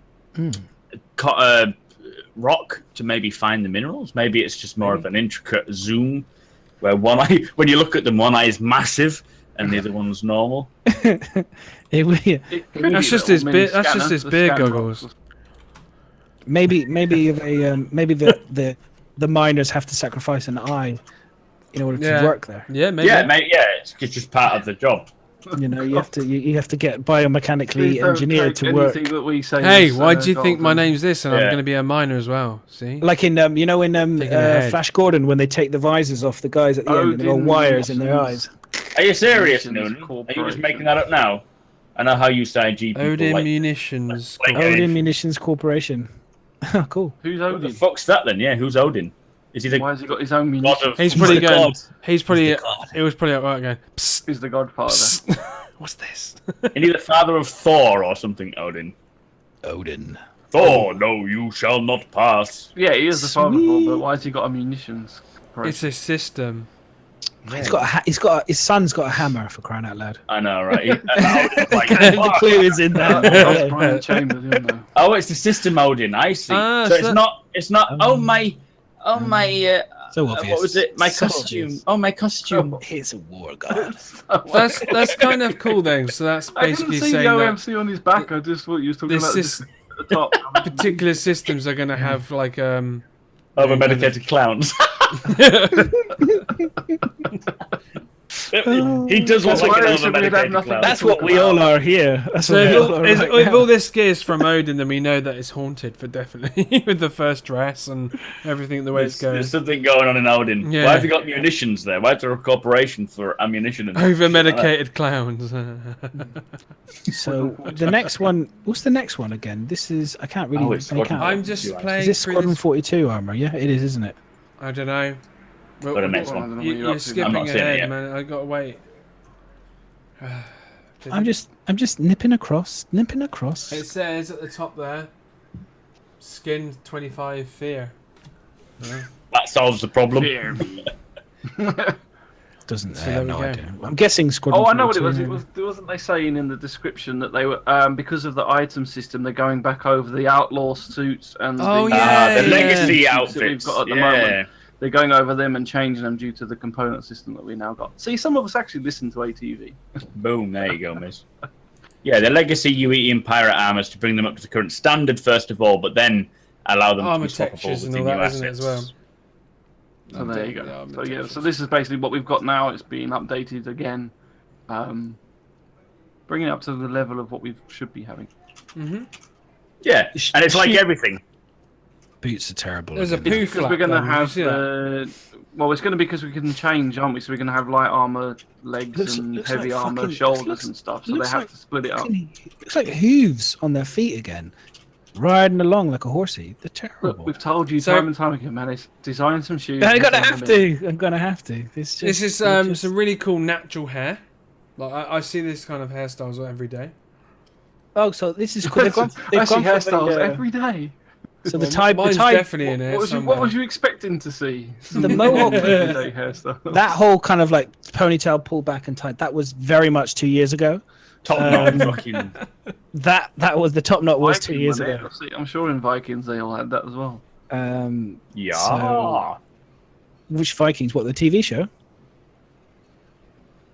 Or actual historic No, the TV Vikings? show I'm on about. I like I that. wasn't really around You- when the I was Vikings like- were there. I was like, when have you been? I don't know, old are Blame you? yourself. I was like, Jesus. Oh, what, can't you travel back in time? This is a secret vampire. His ass gets stuck. Immortal. Yeah, No, they it's got nice their to see this. hairstyles from me, mate. That's what it was. They got their hairstyles from me. Hipsters will be shot on sight. Yeah. Any top knots, I'm just going to shoot the bastards. Just slap them on the top of the back of the head on the helmet. That'll Bio, really you did annoy say them. you had a new haircut. Is that what it is? You went through this diagram and picked one and then Yeah, went to the man. hairdresser and said, I want this, please. Well, mine's kind of more like this bottom row. You're to the the bottom right. left, isn't it? Bottom left. Basically, he got this part cut because that's where the kids could reach. They couldn't Bottom get to right. the top part when he was in, well, Just- cut the side. No, I was. right. There's a Can we talk reason. about that? The reason why Anyway, my hair, moving on. the reason why my hair is the way it is because the female. No, we've done that bit. You have to explain yourself. Can anyone see the? Right, wait. See the middle left, far left, and the bottom far right. What's the difference? Middle left. nothing. Okay. There's no difference in that. And the bottom right. Far None right. of them are different. Yeah. None of them are different. And also the middle bottom. So Oh like, no, there not is the middle difference. No, there is difference. If you look at this one, so you look at the first That one on one's the got a middle top row, knot. and then the right one, or the first one of the right row, is one's got more of a V going down, where the other one is cut at the top. No, he's on about the middle left. Yeah. And the bottom right. Middle left. Go to the middle Does left. it matter? Does it matter? But I noticed the middle, the very centre one. They're trying to The show me a blonde guy. variety, and they've got one that looks exactly the same. I'm just not impressed. I think they're showing the That's not different variety, colour oh. textures. It's not. It's just the same thing over and over again. Come on. What's going on there? But why has he got like a blonde part here and then a brown part there? That's just like calling attention to be smacked. Maybe he's just attention seeking, you know. Which one am I going to smack in the future? You're gonna get bottled, aren't you? Let's be fair. You come to England, you're gonna be like, oh mate. Unless the He's like, I remember the time when it was all about ships. I have to say, the faces do look a bit different as well, which is nice. The bottom right dude, I think I would rather have his face than the guy in the middle. His face looks like the current one. So, yeah. I think you're going to So be able to that was have the some end of that one. customization, and you're going to be able to, pick, mate. So don't you worry. Well, that's There's going to be what they said. Let me just quote myself. They said that when it comes to hair, there'll be a multitude of styles of hair coming for the upcoming releases, starting with a select group for 3.0. So there'll only be like a handful, maybe 2 handfuls, depending on how big your hands are. If you've got like monkey. What I've just put on now just reminds me of the film Hostel. You mean this we guy can in the BDU thing? yeah, I don't know what it The is. marine BDU. Yeah, this looks like the the film Hostel where they wear that kind of like. Were you staying at the apron. YMCA hostel? There's a movie called These are Hostel. like the deck crew, aren't they? So this is Squadron 42, right? Yeah, Yes. I think so. Yeah, that's the marine BDU. I think was it? Yeah. I like it. I like this. They've got the shoes correct in this, by the way. Just The thought I'd point it shoes. out. The shoes are They're good. actually, they've nailed the boots on this. Bang one. on the boots. They've banged on the boots. Well done. Congratulations. Good job, guys. This is quite nice looking armor. I like this. It's Is more cool. of an undersuit, isn't it? Really? Yeah. That's the Explorer. Oh no, that's the EVA deck crew, isn't it? They said. Yeah, so Yeah. are they saying that and it said it was done or finished or something, so does that mean that the AI are going to EVA outside the ship? Is that what they're saying? Not for 3.0. The boots on this one. Or they're is it fine. Squadron They- 42? This is Squadron 42. Yeah, this is all about the address. Like, How are the boots, Madness? Look at the rest of the costume and then look at the shoes. don't really fit, do they? They're No. like, yeah. It's like he found a cheap pair of Croc Fail. Willie. he put his wife's on by That'll mistake. What's wrong with the boots, man? Fail. No, but no, seriously. No, look at the rest of the costume and then look at the shoes. That's what I'm saying. It don't fit. It looks like something. If you cut him across the knees and you were to then describe what sort of shoes or boots you were thinking, those wouldn't be it. No, I think Well, they'll I be like white, those to be boots, honest. so I would think of those. Maybe them in white though, the same colour as the outfit. I think those. Yeah, that's what I boots think in you mean. white. You kind of need to match the same colours. Yeah. Told you, man, if you start doing some shoots for him, but you don't Yeah, listen man, to Let's me. go on to the next image. Yep. See, look, I've got agreement already. They just don't work. Sorry, moving on. But I do like the rest of it, though. I like the rest of this armor. I Yeah, think it does look awesome. looks It's really nice cool. to start seeing some more suits and that, and I hope. Yeah. I know Well, this that is is like one Squadron 42 crazy stuff, but hairstyle. hopefully we'll get some different things as well for us to do. Yeah, that's one of those girls that you don't talk to. Yeah, you stay away from. And that's maybe You're what right. you need those goggles for. Yeah, to look through the. Look through that weird kind of She hairstyle. does have a large head like me, that's for sure. She's got a big head. Haircut, hasn't she? She's got a large. That's Got why a lot of real estate there. I'm glad I know Everything the else is hairdresser, because if I didn't, that's probably what my head would have looked like. Yeah. Are you serious, mate? Is that your kind of style there? No. I think she's got a big egghead that needs. If you had a hairstyle that's sort of more. You would go with a longer hair for that type of head. Yeah. Yeah. It's You not would wanna because cut- they've got you big wouldn't head, go- It's just because of the style. The armor though looks good. Yeah. Yes. I mean, It looks very protective of the chest area, which looks good. She's got some expensive shoes on there. Yeah, I hope so. Heels. Need the best shoes you've seen so far. I'm trying to think instantly of some female shoes. And I just get Vera Wang. Oh, this one. The next one was brilliant. They said that the person who modelled it for this was. Seems to got a CCTV camera stuck on his shoulder though. That is that's a female. That's exactly what I was saying. That does look literally like it's been ripped off someone's wall and shoved on their arm. They ripped off Johnny Five. Yes. I'm alive. It's better than it was though, Miz. It was huge before. It was huge. They keep changing that.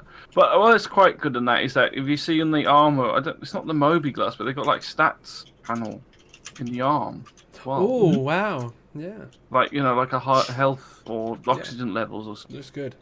Yeah, they did say they're going to have diegetic... Sorry, what was that? Say that again? Really like diegetic health and things. Sorry. Yeah. She looks pleased in that pause. Yeah.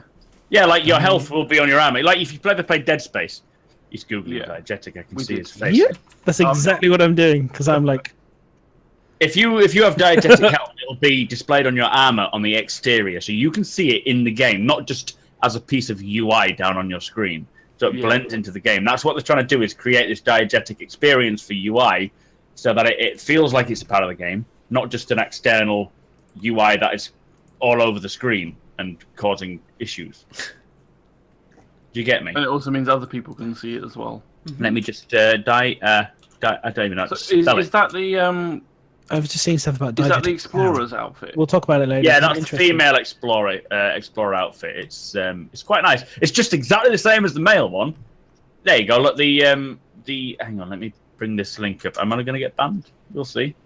Oh yeah, you're going to be able to do links, mate. There you go. It's different to the man's though. If you notice the man's one on which we saw, if you look at it closely, look at how much more kind of like looks like kind of like canvas suit would be my way to describe it.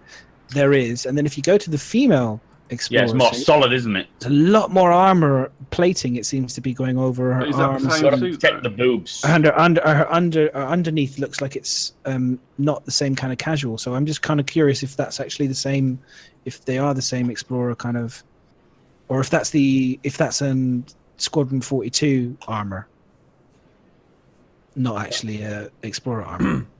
Well, yeah, that's why I think it's different. It's the Explorer. They said the Explorer. What, in the male one? No, the female. Oh no, the male one is the deckhand. Yeah, that's not the Explorer. Okay, cool. The one with the weird boots. Yeah. That's Squadron 42, isn't it? That's not actually an Explorer armor. Yeah, that's the deckhand on board, like the EVA people. Yeah, I was thinking that was the. I was like, that's not. It doesn't feel like the. Yeah, cool. You'll probably see some of that armor in the PU eventually, anyways.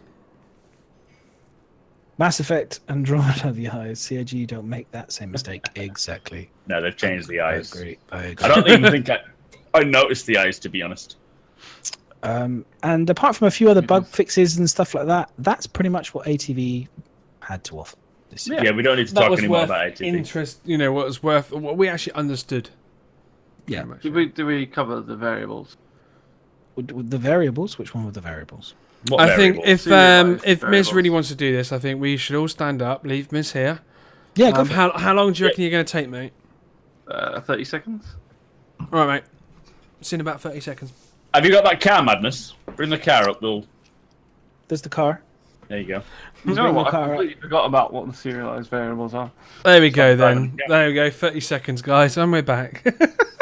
We're going to take a short break. Yes. You should take a small intermission whilst Miz keeps you entertained. I can bring up the highlight of important part of the game. The Roberts brothers, right at the start, said this is an extremely important part of the game. It is, and it is very important. Variables. Bio, you can bring up the car animation. Important that there it is. Extremely important. The problem is they didn't put any visual stimulation to it, so we ended up just watching a guy talking about something that none of us really understand too much. It's basically changing the technology that they've got, so it's going to make the game run smoother. It's going to make more efficiently. Yeah, more people can get in the game. It's going to make the FPS better. it's gonna. The car analogy was down to the fact that they need, because of networking is so complicated for the people that just do networking stuff. But instead of them doing all the networking information, they needed everybody that works on different parts of the game to be able to do networking stuff. So what they did is they basically made a simplified version that anybody can use to make sure they can check that their networking code is correct. And then when they pass it on to everybody else, it all works lovely. And that's why it's the car analogy. They gave them the tools to drive the car without them having to understand what's under the bonnet. At the side, variables. Let's go. Go the other way. Miz and Madness do the CI, the brothers, the Roberts brothers thing. I was going to say wrong way. Other way, Madness. Mac, we could do it. We could do it that way. I'm looking at the wrong. Oh, sorry, I see what you mean. Am I in the right way now? It's so delayed though. We should do it in on 3, 2, 1. We'll go the opposite direction. So ready, 3, 2, 1, go. I think I was in the wrong direction there. You got the wrong way. It's the opposite. Do you mean just to temporarily move your cams together? Anyway, let's move on. Right, we've done one. Go.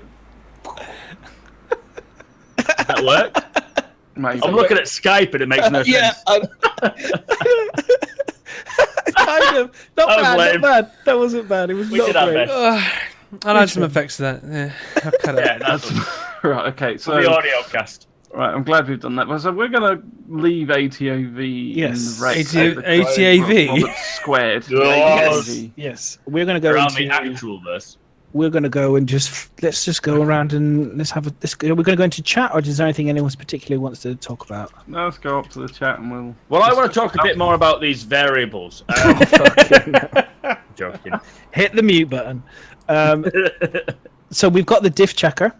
So this is the latest schedule update. So this was to get everybody super excited. So basically, everything seems to be running reasonably well, from what I understand. I mean, there's more things completed.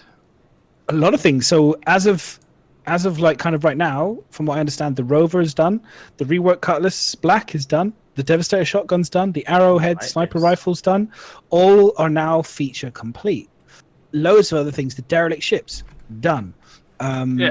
With the inhabited derelict ship sites. Derelict ships, yeah, I was going to say about that because they said about it being inhabited, which I thought, I don't really hear much about that in the past. I thought that was really interesting because I don't think they've mentioned anything like that on ATV. So currently they've managed to get it to they have. No, I'm asking, is that what you mean? You're about the derelict ships being they're saying inhabited. That on the difference checker thing, on the new thing, they said it's now, they've worked on inhabited derelict ships. So when you go in there, you'll actually see that instead of it just being a shipwreck, there may be signs of someone that had actually been living there, like empty beer bottles, that sort of thing. They said that they wanted to get it ready so that you would maybe find people living on that ship, but they're not there yet. So for now, what we will be seeing is inhabited, or it has been, but not. They've just popped out. They've just popped out. They've just popped down the shops to get something. The local moon They're always going to be out at the moment. Yeah, I'm off down the moon shop. Down the pub. It's always down the pub. So that's great. Code bugs. They've fixed that one that they said the critical fault is now fixed. Ooh, phew, that was close. I was really worried about that critical fault. That was concerning me. The conversions to Item 2.0 ships and how they work. The ETA was 27th of June. It was the 16th of June. It's now the 29th. That pesky Item 2.0 delaying everything still, it seems. Surprise, surprise. The UI, now this is really great. So everyone's excited. I think the Moby Glass looks sick. I'm really excited to see it. I think it looks fantastic on the arm. Really, really cool. And it's feature complete now, which is fantastic. Woo! Really good stuff. So look, that's more diegetic than the current one. Yeah. So there's been a slight delay to the start date of this feature, which is to do with asteroid physics, I believe. It was the 19th. It's now a few days later, so it doesn't seem like it's a huge delay. So the only thing I'm not sure on, some of these delays that they've put on there, the delay is later than when we or the Evo Cuddy are supposed to get patched. So does that mean the patch is being delayed, or does that mean they're going to add that at a later date Does that mean the Delta patches are going to be involved and they can update these? I don't know. We'll find out, I guess. Because if not, then they haven't put in that document that the patch is going to be later for Evocati. I've been told 5 to 7 days from now. Not this coming Wednesday. 5 to 7 days from now, Evocati is going to drop. Yeah, it's got to be close. 'Cause I'm looking at this. I'm looking at this now, going feature complete again. You know, diffusion, cloud orientated, all this stuff, feature complete. You know, we're talking like a couple days on things now. It's not like it's going to be either this week or next. It's got to be. It depends how those delay things delay. Feature complete. Did you just say that? Rework those delay things delay. No, I know he's right. I know. That's just the way you said it is they said it's going to be done by the 19th. Now they say it's not. It's going to be done a few days later. Now, if that still holds them up and delays even further, then the patch is not going to be 7 days. It's going to be until they get those bits. Christmas. Yeah, it's an iterative process. But the good thing is all the other things are feature complete. It would seem it's down to just a few things now, rather than quite a few things. So, which means that they can focus more, maybe get a couple more people on to work on these features if they're free. Again, so ground exploration vehicle feature complete, legacy of rework of ships feature complete, minor polish on the railgun feature complete. Just I said a minor polish, so they consider that to be feature complete, which is great. You got the Scourge? Maybe it was pretty much done, and then railgun. Yeah, there might be just a few things they want to tweak on it. This is feature complete to what they want it at in 3.0. It doesn't mean that they've finished all. Like they're never touching the railgun again. It's finished. It's working enough for us to give it to you in 3.0. Yeah, and that's it. I mean, honestly. That's a lot of green there with feature complete on and very few things holding it up now. So I agree. I think it could be, if tomorrow. All things go well. Tomorrow. a week Evocati. I'm already playing. Unreasonable. Doesn't seem unreasonable, to be honest. Do you reckon with 3.0 they're going to get so many more subscribers as well, just to be able to get that? Yes. I'm already been subscribing for months now. This is where they go. Only the top tier subscribers do. Subscribers, you're shit. I'm not sure. I mean, it's more about how much you play it, isn't it? I think that's more important than subscriber. I'm not sure what the ratio is. No, not for Evocati. Like, so normally in the past they've been doing Evocati and then... Evocati is a completely different thing. It's more about how you report bugs. Well, the first wave is normally subscribers, isn't it? Or at least they've done that the last few times. Yeah, that's true. Well, the last few times they've opened it up to everyone straight away. It was the times before that they've only done subscribers only. So it'll all depend on how it was well like the game made a is. difference. So I think they should make it subscribers. I think subscribers make a big contribution, and I think they should be given the privilege to have that opportunity. Because they do concierge. Sometimes they do concierge players before subscribers, don't they? They've done that before. Usually, I think the way they put it for the PTU release, it's concierge and subscribers first. Yeah. Then it's those who play every patch consistently. How much you play it, Yeah, and then it's each wave is after that. Yeah, I think it's only fair. I think Yeah, you're rewarded for how much you input into the game, and that's just basic normal ways of rewarding people for what they do. Yeah, I might shove my cock in someone, and that I get rewarded for that. I don't think it is. People see it as a reward, but not always. Is that not a reward? It depends. You can always get something very bad at the end of that as well to take with you. Button and being crashed out 50 times in a row. It's a reward. Have fun. But yeah, I mean, it'd be interesting. Ryan's still got sex on the mind there. I was thinking about sex as well. I don't know what Miz was talking about. I don't have a clue what takes him 50 times, then he crashes out. Wow, you're a legend of men. Somehow that works. Miz is like, straight over his head. That's good. Miz was like keeping it sensible for the people that watch it. That's sensible. Is there anyone that watches this that's sensible? Please send me a private email. Apart from Perhaps having some followers, but goodbye, everybody. Yeah. So genuinely for me, that was a really positive schedule report. I'm really excited. I'm thinking literally like you. I think when you say to me 6, 7, 5, 6 days or whatever, I'm thinking 7 days. I'm thinking next week, next Monday, it will be here.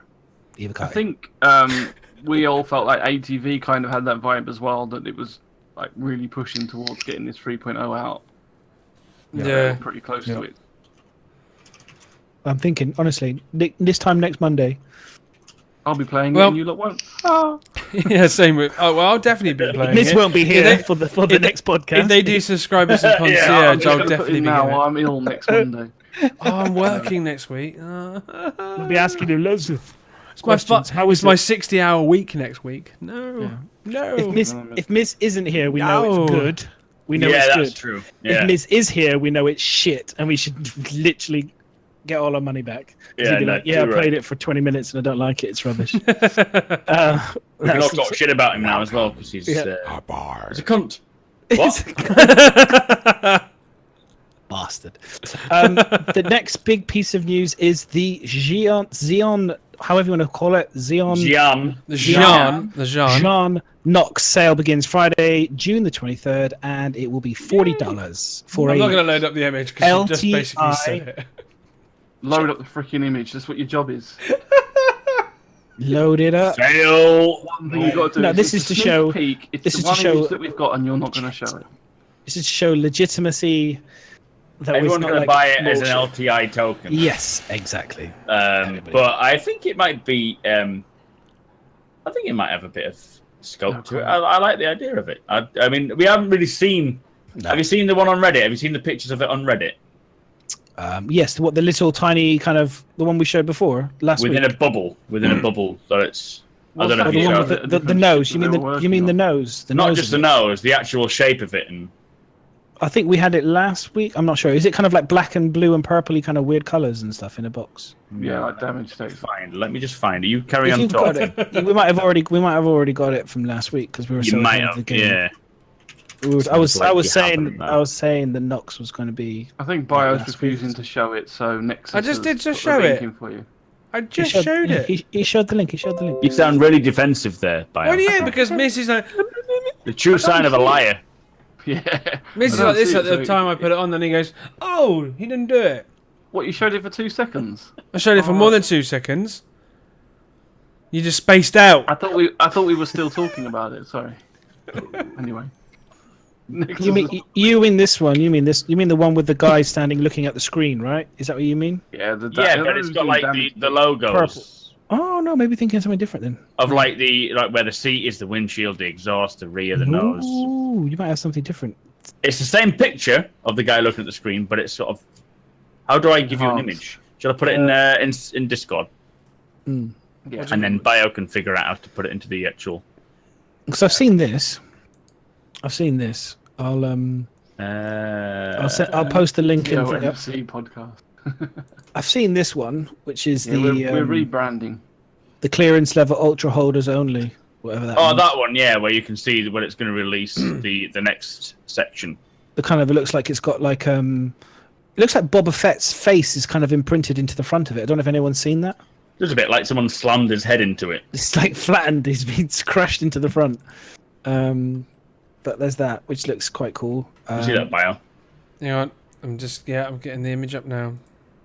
But I was struggling when I see that. When I see that, and then I see the. That don't look the same. That don't look the same. Where did you learn English? When I see that, it doesn't look the same. Yeah, this is the thing. That's when I say, yeah, exactly that. I didn't quite see how they get because that from the right to flat, left. When the other one looks more like. Yeah, it's changed. Shape. And then there's no elongated bit, whereas on the sneak peek you got behind the nose where they've labelled exhaust. Yeah. That whole bit's the nose. Is that the nose or the back of it? Because they put exhaust there, and then because of the angle. Yeah, but if you look at it though, it kind of makes more sense. The nose with this red bubble around it is kind of difficult to make out completely. From the look of this picture, so the way the seat is, if the seat is the way it is, it means that you lean forward. So that front bit of that seat is up against your stomach. So it's more like a kind of like a chopper style bike where you can either sit back or sit forward. Yeah. You've got the handlebars more along here by the looks of things with the throttle, because there's the HUD. If you look, there's like a box here where it looks like the HUD. And then it comes down on the nose. And this is basically kind of, it looks like a proper like a motorbike but / hover bike. That's what it looks like from this kind of point of view. So if you think of like a Harley Davidson Cruiser cross between a Star Wars hover bike, those sand races, whatever they're called. That's what you can probably imagine. That's what it's kind of mixed in with. It didn't really I clear can't up say anything because it's breaking my NDA. Oh, you know. And so. You know as well. Yeah, Bio and Miz and you all probably seen this. I'm the only one in the dark on this shit. No, I don't think I've seen this. Yes, we did. Such a bunch of liars. They've seen it all. They know exactly what it looks like, boys and girls. No I don't know. We don't. They know exactly what I don't know what Visual's on about. I'm going to ask him after this fucking podcast. I'm not going to. I'm not saying anything. They know exactly what it looks like. I must have been drunk last time we spoke. You obviously didn't take much attention in the No, I didn't. But I'm excited to see it, and I hope it looks. It's the same as a certain person's already seen the 600i. Ooh! Wow! Oh, yeah. No, I think I know what you're talking about now. Sorry, but not to do with the 600, but yeah, I think I know what you're talking about. Ooh! People see 600i. No, I haven't. No, I've seen it. Yeah. Very welcome, sir. In my dreams. Anyway, Right.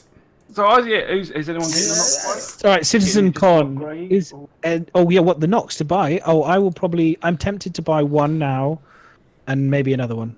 Yeah, I think I will definitely because I like. Is it going to be faster than the Dragonfly? I reckon it will. Pick one up for a giveaway. I don't have any use for one. I like the idea of having a Dragonfly for the Caterpillar. Whether or not I can fit a Nox in the Caterpillar, I don't know. But I'd like to do one for a giveaway. Why would you have the Dragonfly over the Nox? I don't know. Well, I don't know. Got a weapon? We haven't seen anything on it. We don't know any stats on it. We don't know how big you can shit in the saddlebag. Do you reckon the Nox will even fly in space? Or would it just be a planet vehicle? I think it'll be the same as the Dragonfly in that circumstance. Yeah. I don't see the point of making it less. Open canopy has to be the same all the way around. I don't think they can... Yeah, like you say, they can't It's going to match all the other bikes, aren't they? It's not going to make... Unless you get a suit that can go through atmosphere. It'd be like living in England right now. So yeah, Citizen Con tickets. Yeah, Citizen Con. Just Citizen Con. Who's going? Any of you guys? Mac, are you going? Hell yeah, I'm going. Oh, good man. See, I'm not in the door because we won't get a ticket. I wish I could go. I don't own a passport, so I've never been abroad. Bio, get a fucking passport. How old are you now? Excuse. That is like the worst excuse I've ever heard. I'm 28. About 6 months till. You're 28. You're 28. 29 next month. Get a passport. Yeah. Ask your mum for a passport for your birthday. See, this is the funniest thing. Like I mentioned this in my stream last night, that I will be. My mum's going to be filling it out for me. I'd love to see. I think that's it. He's 12. He can't afford. We have to go because I want to see you guys do an IRL stream with Bio getting on a plane for the first time. Oh my god, that would be brilliant. Pay to see that. That would, his hands clinging onto the side. What's going on? Not the steps. I actually thought my wine was going to bounce off of the fucking... When we was coming into land, it was like... Are you going, Miz? Yes. Hopefully. Yes, he is. We're going to make sure he gets there. I'd like to, but it all depends on these tickets, doesn't it, really? Like, there's a few of them. I don't think it's as bad as we think it is. How much do they cost? Did you find about 56 quid for a flight? About 90. Well, if you want to go to the main airport, it's about 90 quid return, so it's not too 90 bad. quid, and then the cost of a hotel? Yeah. It's more about booking them quick though with hotels. Well, the hotel's going to be similar to Britain, I think. It all depends on the sort of star of a hotel. €7 a night. Yeah, it's going to book up. Yeah, exactly. I think you book it up quick and early, you'll get a good place for a cheap price. But if you wait long, leave it last minute, then you're screwed. But it's not Gamescom, so you're not going to be paying extortionate prices. That's true. See, I'm thinking of just buying a ticket, trying to get a passport sorted. If I don't, then I can easily just sell the ticket. So it's not a problem. Buy a ticket regardless. Being streamers, you can crowdfund your way there. Do it. I won't be either, probably. Bristol boy, I've got a kitchen to build and a wife to appease, so it's never going to happen. There you go. Hire someone and just stay in bed for a week, and then fine. Fake it. Pretend I'm going on a business trip, love, this weekend. Find someone at these shoes in Frankfurt, you'll be fine. I have a very important client I need to meet. Pictures of me on YouTube. Woo! Come back. Yeah, guess what? I won a new competition again. Yay! Oh, yeah, I mean, I'm hoping to go. I think the hard bit is going to get the tickets. I don't think it's going to be that hard. Don't forget, the Americans are not likely to go to this because the expense is a lot.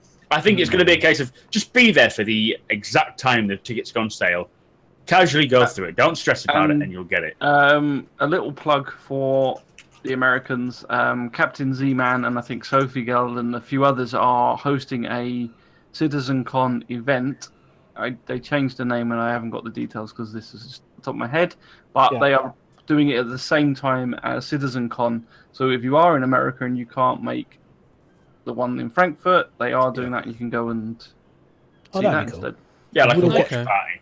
We'll get the link. Yeah, I think they're all getting together and having a watch party and everything else. So yeah.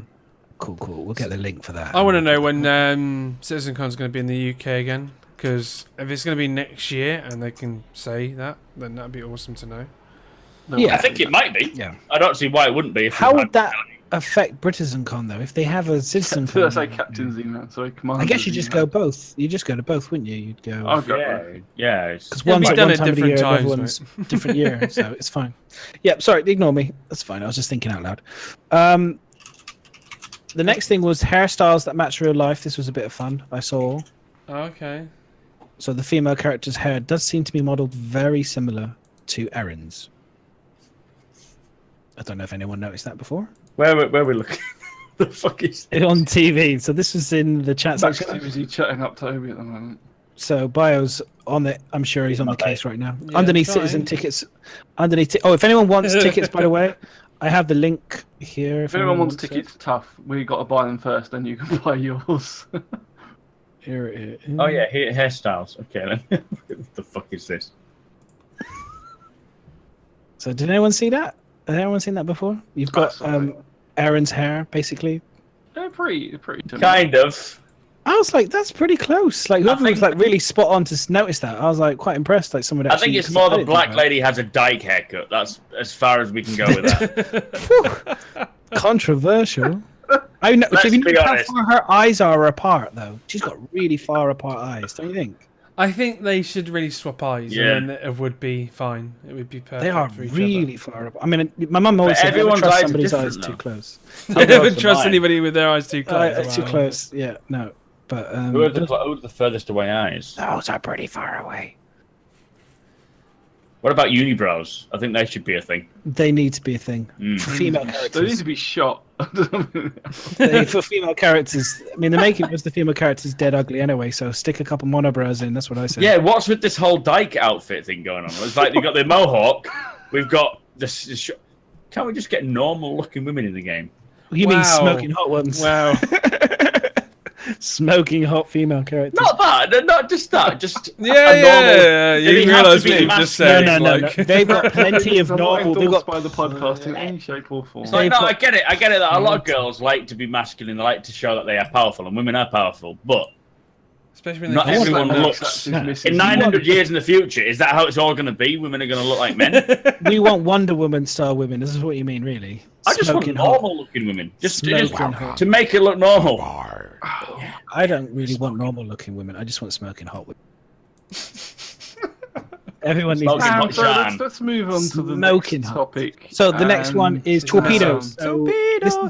Torpedoes. This was a really, really cool video that I found, which sums up why torpedoes in the game at the moment, for me, are pay to win and broken. So roll it, please. This is play why I this get messed up by them. This is why torpedoes. So make this full screen, and this will make you chuckle. Look at that torpedo. Go. You know what this reminded me of?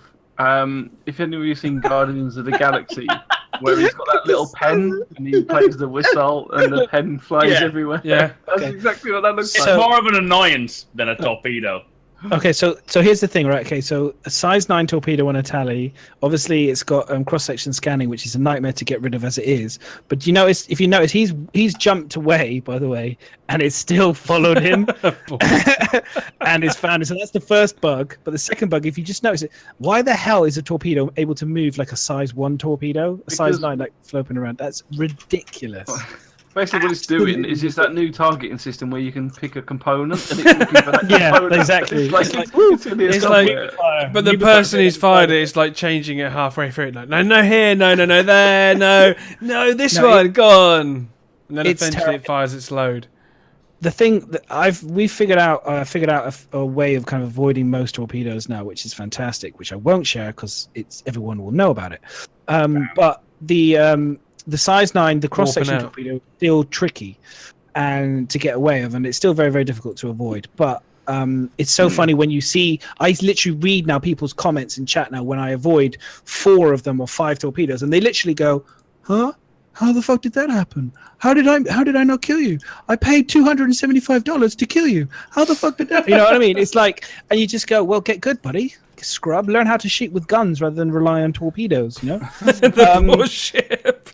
You know, it's just like it makes me quite salty. Torpedoes, as you can tell, they're very salty. Yeah. And I look forward to them fixing it. I like to bring it up every so often just to remind CIG they need to balance those things and improve on them. They should only hit large. That's definitely like those, and the rattlers can be kind of like overpowering at times. We do not. I mean, I was in a game and I had three tallies appeared and 2 gladiators to try and kill me. Gladi as a PE. It was ridiculous. Yeah.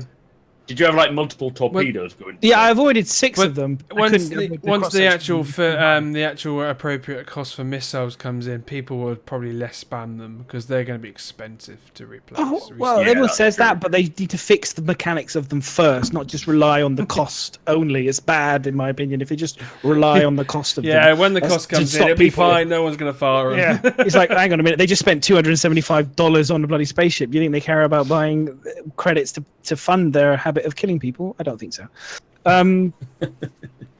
So the next thing is that what we're on about? Or are you going to do atmosphere? Games, yeah. So right, okay. So this is a little conversation thing that I picked up earlier. So Gamescom 2016. Now we know that this is demo and this is what they presented to us. So if you look at, this is the video. So the first video that Bio will bring up, this was 2016.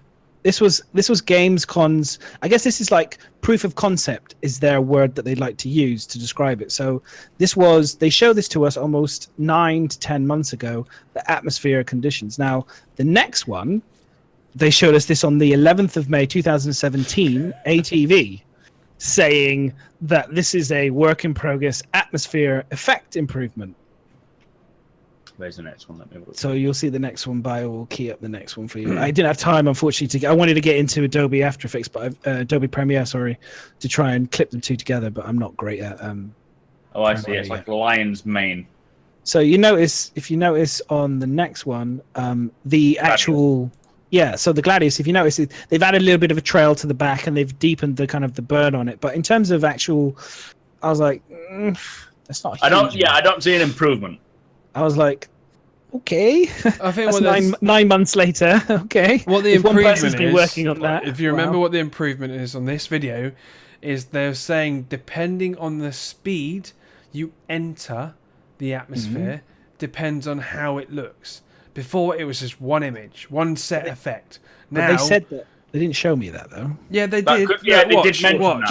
At the very start, they're going in slow. Yeah, if you look at that, it's a small shimmer and then it gets bigger. So this was a big improvement because they were working on the way of making it look different at different stages. So it's more dynamic. It's not a case of this is the one set image we have for atmospheric entry. It's more, it will change depending on the speed. And it looks different on and the atmosphere as well of the planet itself, I think they said. I don't know if I made that up in my head. But I think they said the atmosphere of the actual planet will change. Okay. Depending on the dense of it, isn't it, as well? Yeah, the density of the atmosphere. Okay.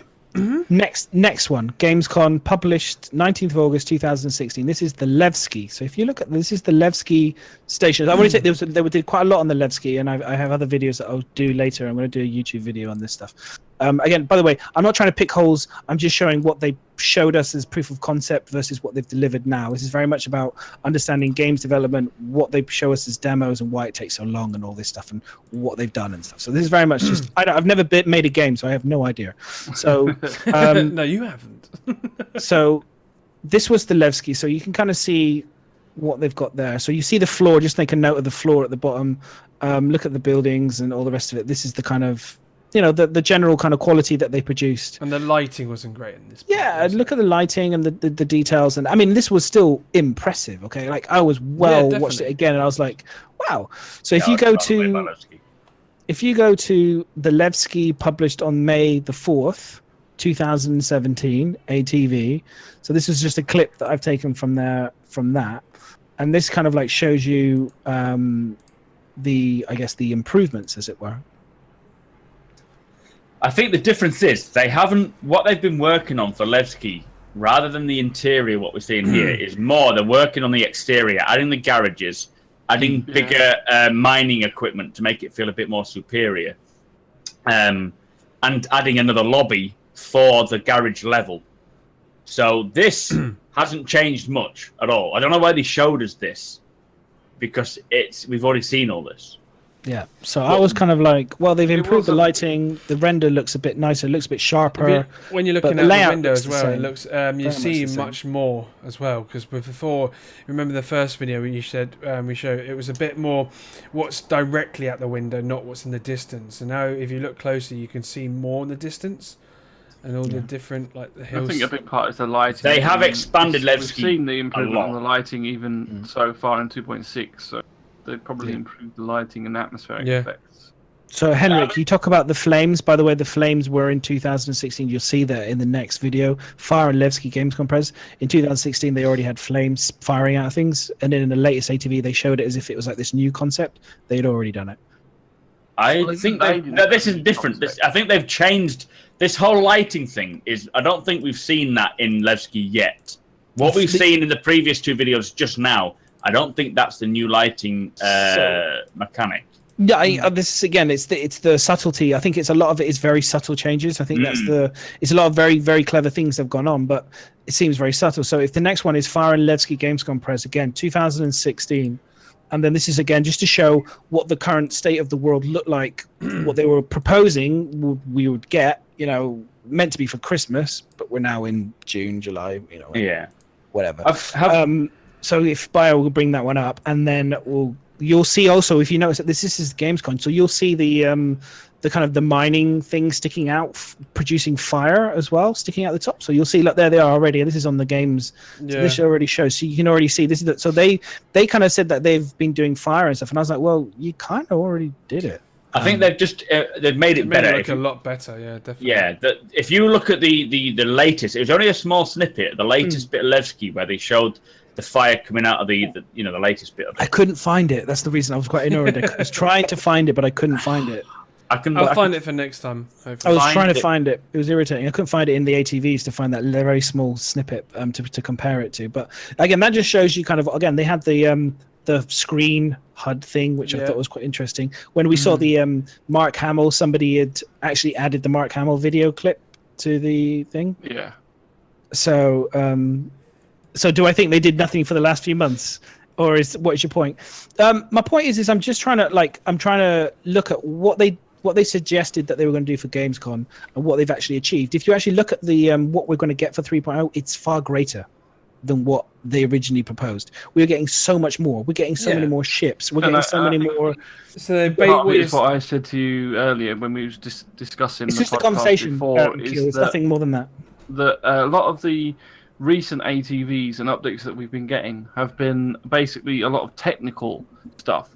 So I think even last year at BritainCon, Brian talked about the technical tools that they were making for the planetary works, and that it was so that the developers could then use that planetary tech to add the forests and the trees and the mountains and everything like really quickly. And so a lot of the work's been making these tools so they can then give them to different people in different departments who can then make the game quicker. So a lot of the stuff we've been seeing is it's been, again, not going to the variables, but the thing that they did is that's a tool that they can give to somebody else to use, and then they can then check their own work, which speeds up the whole process, basically.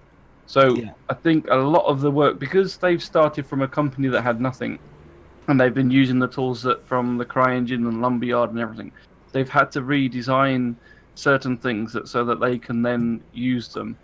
And I think a lot of the work has been going on in that. And these recent ATVs that have been more technical for us to understand, that's what they're trying to prove and say, is that we've now completed this rigging tool that will allow us to rig 10 times faster. We've employed this network code that now allows us to do all the network stuff we wanted to do. So there's a hell of a lot of that stuff that they've been working on that we haven't seen compared to, say, visual changes. Although, we've seen a lot of visual changes with the lighting and stuff.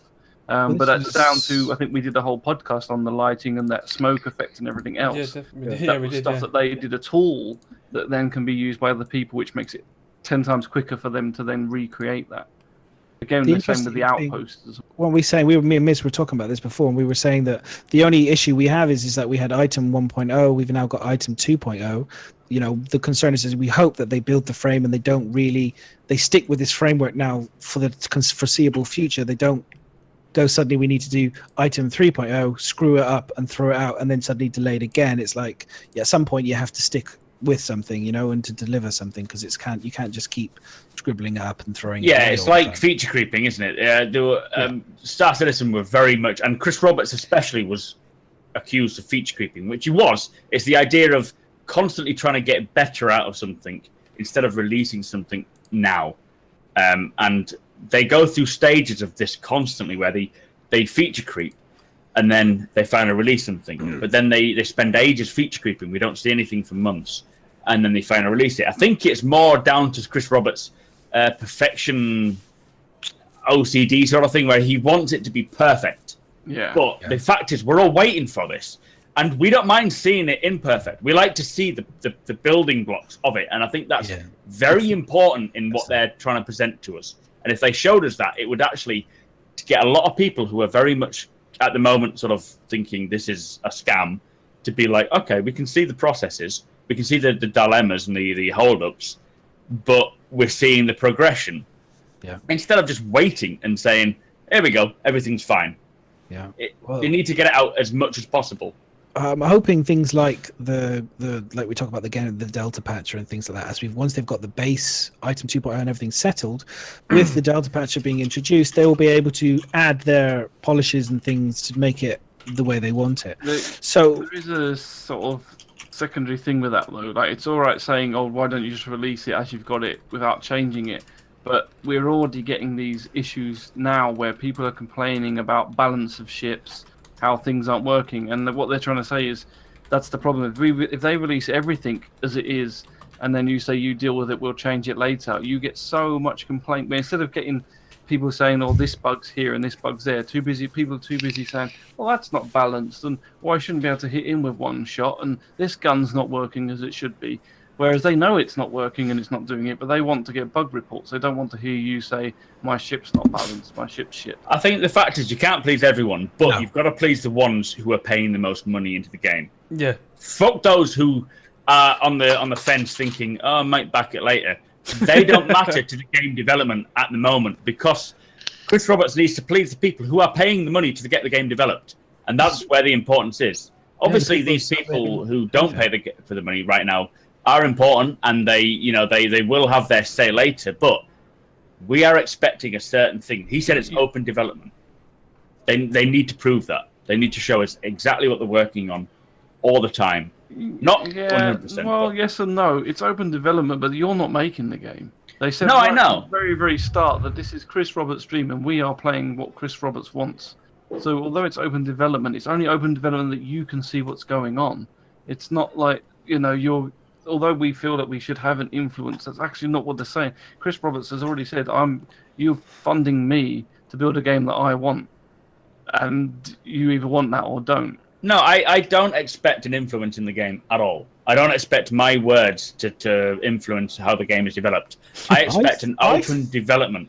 I expect them to show us. I do. I think to a certain point. I want to have a voice on the things. I'm paying for Chris Roberts' vision. I'm paying for Chris Roberts' vision. I don't care what I think. I think what he thinks is important. But we have paid in for an open development game. Trust me. And I think they need to show us what they're working on. You know, and I think they hold back a little too much. And I think it's down to Chris Roberts' ideas of, I'm a perfectionist. I don't want to give away too much just yet. Well, they listen to Manders because he's the Manchester UK champion. So they're going to listen to him a bit. Teamwork is better. More people make better product. They really do. Not always. Yes, they do. Honestly, they really do. You get Honestly, too many cooks in the kitchen. You've got him at the top. At the end of the day, you've got him at the top to make the final. You always need that person to make the executive decisions and stuff. I think I agree completely. But in terms of having more information is better. Less info, just having one person's narrow mindset on things is great. But you need, honestly, things in Star Wars, for example, Star Wars was as good as Star Wars was, not just because of George Lucas. George Lucas was the genius behind it, but ultimately there was a huge team of people working on that, coming up with and adding things to his original vision, and that's what we have here. We've got Chris Roberts at the top, the equivalent of George Lucas. He's got the vision, he's got the ideas, he makes the executive decisions, and then we have all of this underneath in terms of his team, and then he has all of us playing the game, adding input and giving them ideas, and I think that's a great thing for the game. I think having input, but to think of it that everybody's voice should be heard. Otherwise, you're going to get things like you just said earlier, where you get a targeting system that targets wherever you want. Like, people can suggest ideas, but you don't want them to take. Like, I've been in so many MMOs where basically what they do is the people that shout the loudest on the forum, that's what happens, and you get all these games that get dumbed down because everybody thinks they've got their voice and everybody thinks they're entitled to be heard. It's we're trusting them to develop a game. Yes, we give feedback, we give input, but we shouldn't be the ones telling you, I don't like the way that Nox is. I demand that it's different. I think that's why we should not be demanding things are different. I think that's why it's important that when, for example, people who are got a good voice and stuff, if we disagree with them, we should be not afraid to say, actually, that person said, like I say with Noobify making that comment, I disagree completely, and I will voice my opinion that I disagree with him. I think his video contents are fantastic, but in that instance, in that specific thing, I think that was a bad shout, and I hope that I will say that so that people will listen as well. And I think it's important as a community. That's why it's great, this game. We have that platform to be able to communicate that information, and I think we should keep doing that, even if it may not make a difference. I think it's good that we can kind of, at least, there's not many other games that you'll be able to make that kind of. I mean, even if you look at E3, for example, with the new Star Wars Battlefront, is it, or Battlefield? Battlefront 2. You know, they started off by saying we've had feedback, and then they said some of the feedback has been this, and then some of it has been constructive with a kind of a wry smile, basically saying about all the feedback's been shit. And they actually had to go away and listen, and they rebuilt the game completely around, and they're now bringing out the game. DLCs are free. They're really trying to get people back and push into the game. It does look good, though.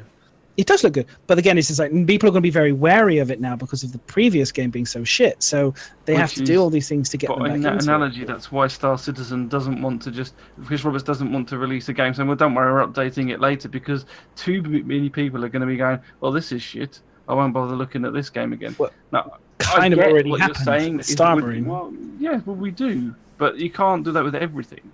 What did Noob say? What did he actually say? Oh no, it was just talking about the he just mentioned that was about the targeting system. I only have all the videos he's done. It's only that, and I think they said something about an eclipse. But the only thing is that about having a targeting system where you target particular parts of the ship. I was like, only for missiles. If you're doing it for guns, I think that's a terrible idea. Mm-hmm. So yeah. Anyway, moving on, because that's really interesting. But I wanted to talk about moons as well, Miz, if that's all right. Unless you wanted to. No, you can talk about moons, that's fine. So I wanted to show the difference about, again, what we're expecting about. This is about to do with, in 2017, this is April, moons were published. I wanted to show what potentially we're getting. So, really beautiful. It has music as well. It's got rocks. It's got rocks, and I was like, it's very true to kind of what a moon would be like in real life.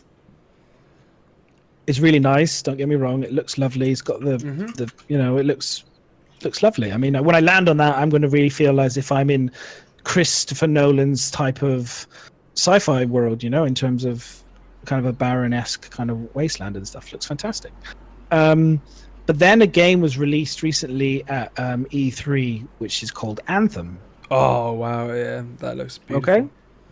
And so this kind of got me thinking about what our expectations are in terms of kind of space and kind of like what's what do most people want from a space game versus what we potentially are getting currently for this. Now, if you go on the next one, which says Anthem Lush Worlds, this again should show you the This is Anthem now. So okay, so now this is Anthem, guys, not Star Citizen.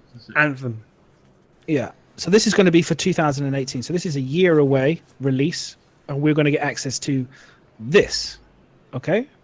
And also it shows the hustle and bustle of the environment that we're all been kind of desperately wanting for the game. This is the kind of again, it just shows, in my opinion, just that initial kind of like view. There's more to this video. I'll link some other things. Go check it out if you haven't seen it. It's E3, it's Anthem, it's BioWare's latest game. It looks amazing. But that first shot when he walks out over to the planet, and there's other ones him flying through in his exosuit, and oh my god, it looks amazing. Really excited to play it. But it just felt for me like they're kind of like cracking on with this, and in a year's time we're going to have this game using the Frostbite engine. And okay, it's going to have a more of a linear. It's not going to have the open world aspect that Star Citizen has, but in terms of the world that I was looking at, I was immediately more engrossed in terms of like it visually. It had lush planets, there's green. You'll see there's other greenery on there. It just looked more enticing than a barren wasteland of a moon. Mm. I mean, the fact is that that's a planet. We've been seeing moons. I think eventually we will be getting this. This is the standard, hopefully, that they're aiming for. Again, it's down to development. That's like you said. They've crafted one planet, and only that little sphere that you can visually see. You're not going to say, well, actually, I want to just diverge and go off in that direction and find out what the planet's got, because you're probably restricted. Do we think we're going to see that type of level of detail for Gamescom this year, which is kind of where I was going to get to it? Do we think we're going to get to see a lush kind of like planet system for Gamescom? Do you mean Anthem style? Not Anthem style, but do you know what I mean? Are we going to see that sort of detail? Are we going to see that type of like lush? They showed us a bit of it in the desert. Yeah, I know they showed us a bit in the Citizen-Con demo, but it still seemed quite lacking, would be the way I'd describe it, Toby. I know what you're saying. Seen anything. Yeah. And I was mean for what we saw on the Homestead demo, that's not quite like Crysis 3 level, like Chris Roberts has said it's going to be. Yeah. I think eventually we will. Like when you look at the quality of landscapes in the Homestead demo, it looks the stonework. It looks very much like Battlefield 1. So the level of detail is there. But we haven't seen lush planets yet. We've seen a little bit with the Homestead demo, with the trees and things, but I don't think... few trees, isn't it? Yeah, and it wasn't really fully implemented to what it's capable of. I expect, when I see Anthem, I expect that we will see something similar to that in Star Citizen. Eventually. But I think they're still working on vegetation, they're still working on flora. And it will come, but I don't know when. It'll be a case of, at the moment, we have these three very similar not like similar in the sense that, one's rocky, one's ice, but they are very similar in geometry. There's not really a great scale of difference there. There's no vegetation on any of these moons, which is the biggest. We have seen the last Gamescom when they showed off the planetary creation tools. We have seen them put in creatures and put in like a little pond and a landing zone. So, so I think what Madness is trying to say is this is what we're looking at getting at 3.0. Yeah. But what do you think we're going to get at Gamescom? Do you think we're going to get further than that? Do you think we're going to see maybe not quite to the Anthem level, but do you think we're going to start seeing some greenery? Because I think we definitely will. We haven't seen it yet, haven't we? That's the one thing that they have not shown us is a full lush planet. So I wouldn't be surprised if we saw something along those lines. I think it's more going to be styled towards... Or a city, yeah, like ArtCore. City, like a full city planet, like a really big, a much more expanded ArtCore that's going to be fully that would be like, I'm just thinking like for Gamescom, I'm thinking because they showed us, that's what my point was, is like, that's what we got for Gamescom last year, okay? And look at what they're going to deliver for 3.0, that and above. So what are they going to show this Gamescom? This year? Yeah, are we going to have something else that's blow our minds, or are we going to have the holiday disappointment stream? Well, this is, exactly. That's kind of a, and I'm trying to build a little bit of excitement here, guys, because I'm excited. I think the Gamescoms, all of them have always showed something pretty. Yeah, Gamescom's been pretty exciting. I mean, CitizenCon's been all right. It's the holiday live streams, the little minor live streams they do, which tend to be a bit more disappointing. The only disappointment with CitizenCon, wasn't it, that they didn't show off Squadron 42? They changed the mind with the vertical slice. They removed it completely, and they didn't say anything beforehand. That was the problem. Yeah, we was all expecting it. It was if they just said, you're definitely going to be showing it now. Going to do it. If they just said, we haven't got it, we're not going to do it, don't get hyped for it. They waited until the end, and it had all gone, and we were like, where's the vertical slice? And then they said afterwards, it was a decider between that and the Homestead. But it means that the vertical slice was close, but from what I understand, they've completely scrapped that now. It's never going to come. It's going to be basically a trailer. No, I think they said quite, like we were talking about earlier, they said they are not going to do the vertical slice anymore. It's not going to happen. It's going to be basically maybe a trailer for Squadron 42, and then they're going to release it. Or they'll announce the release. Yeah. They said they're not going to do a vertical slice. And a vertical slice is just one full level complete. Yeah. With everything that complete. Was a bad thing to have shown off anyway. You'd have thought they'd have shown you gameplay, though, because that's what they normally do for a game demo. They've shown it before, haven't they? And then the gameplay demo. I mean, they've done it with the Morotor. They did it with the Morotor. They said that was basically part of the level, but they've said since then it's changed completely for the Morotor. So the Morotor is no longer the standard for what we will see in Squadron 42. Yeah, and I think that's why they don't want to show it off, because I think when they did that interview with Chris and he apologized for something, and the disappointment that he's got that you saw the Morotor before. Yeah, and it was so like, that's just not what I was gaming for. And yeah, you can tell he was really pissed off. So I think he doesn't want to again do the same, show something off in Gamescom, and then like a Squadron 42 vertical slice, and then it will all change. And I mean, they've kind of got a really different way compared to other games, because they're developing kind of two games at once. What we're seeing in Star Citizen is equivalent to what you're going to see in Squadron 42 anyway. Like the animations, the movement, the armor, and everything. It's based in the same universe, the same game. So they kind of don't need to show off Squadron 42, because they can show it all off in Star Citizen, and we're playing what we're gonna see in Squadron 42, apart from like the storylines. And so, like, we know that a lot of the holdback from Squadron 42 has been because they've been developing these new tools, developing the smoke effects, like we saw the other day, the animation when it went from the jagged squared walking around to the more curved walking around the ship. Yeah, now, that's going to be cool. That you can tell that's going to that's not just a Star Citizen animation, that's something that affects Squadron 42. Yeah, there's a lot of changes coming that will make the game feel completely different from what we already play now, and it's coming for 3.0. But Squadron 42 is going to be aren't specific to Star Citizen. No. They are, and that's why Squadron 42 has been delayed, because these improvements that they're making for Star Citizen is actually we need to put that in Squadron 42. We can't not have that in Squadron 42. Well, Squadron 42 is going to sell Star Citizen. Yeah. That's what's important about it. They need to make sure that what they present in Squadron 42 is going to be a direct representation of Star Citizen.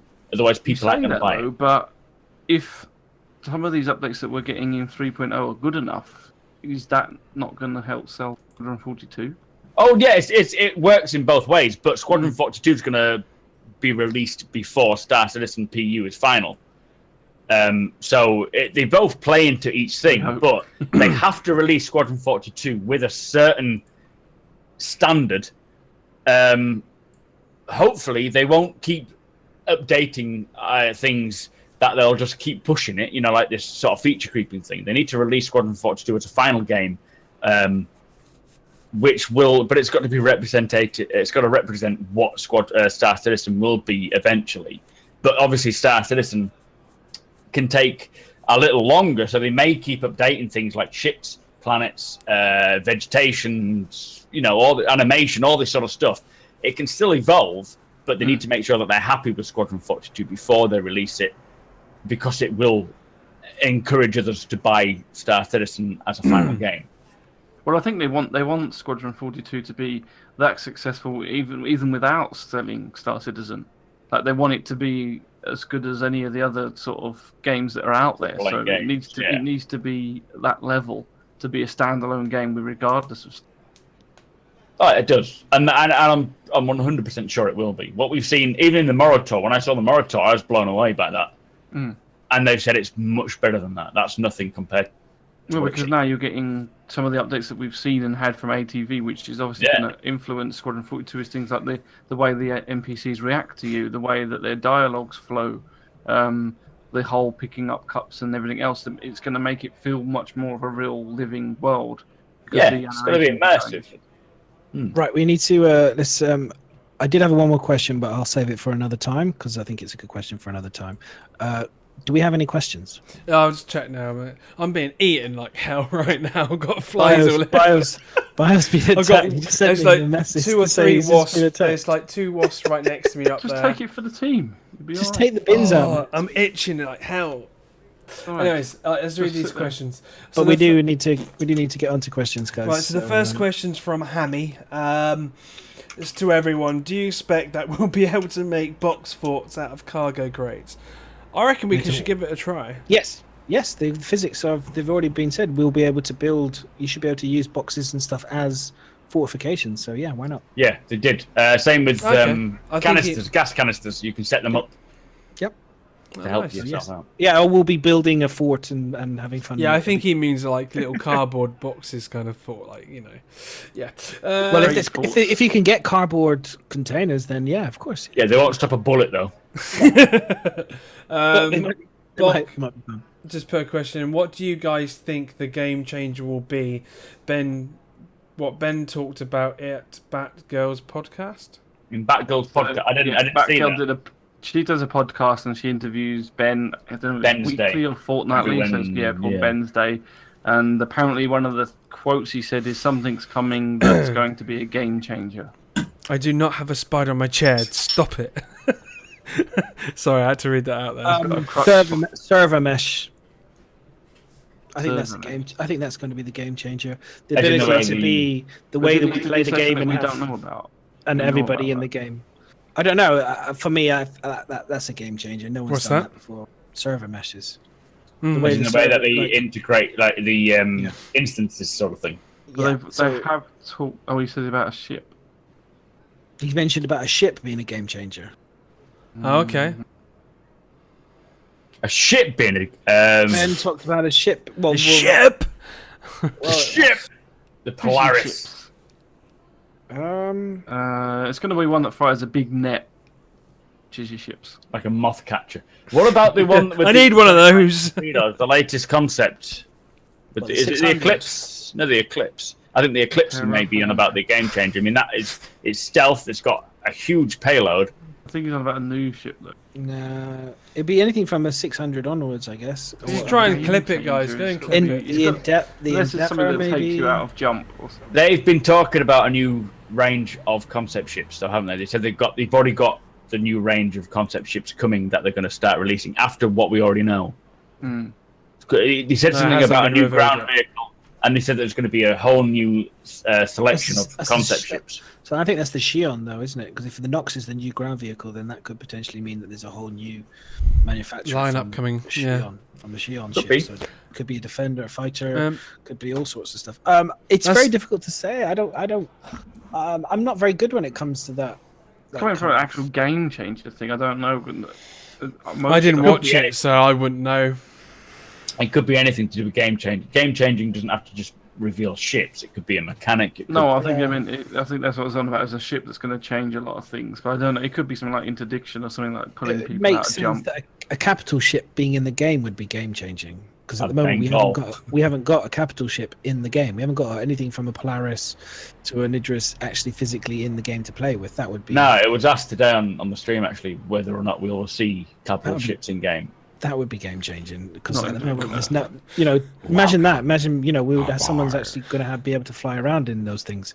How much fun it's going to be trying to board them, and people will be able to say, "Hey, I've got one of these things. You guys want to take it for a spin?"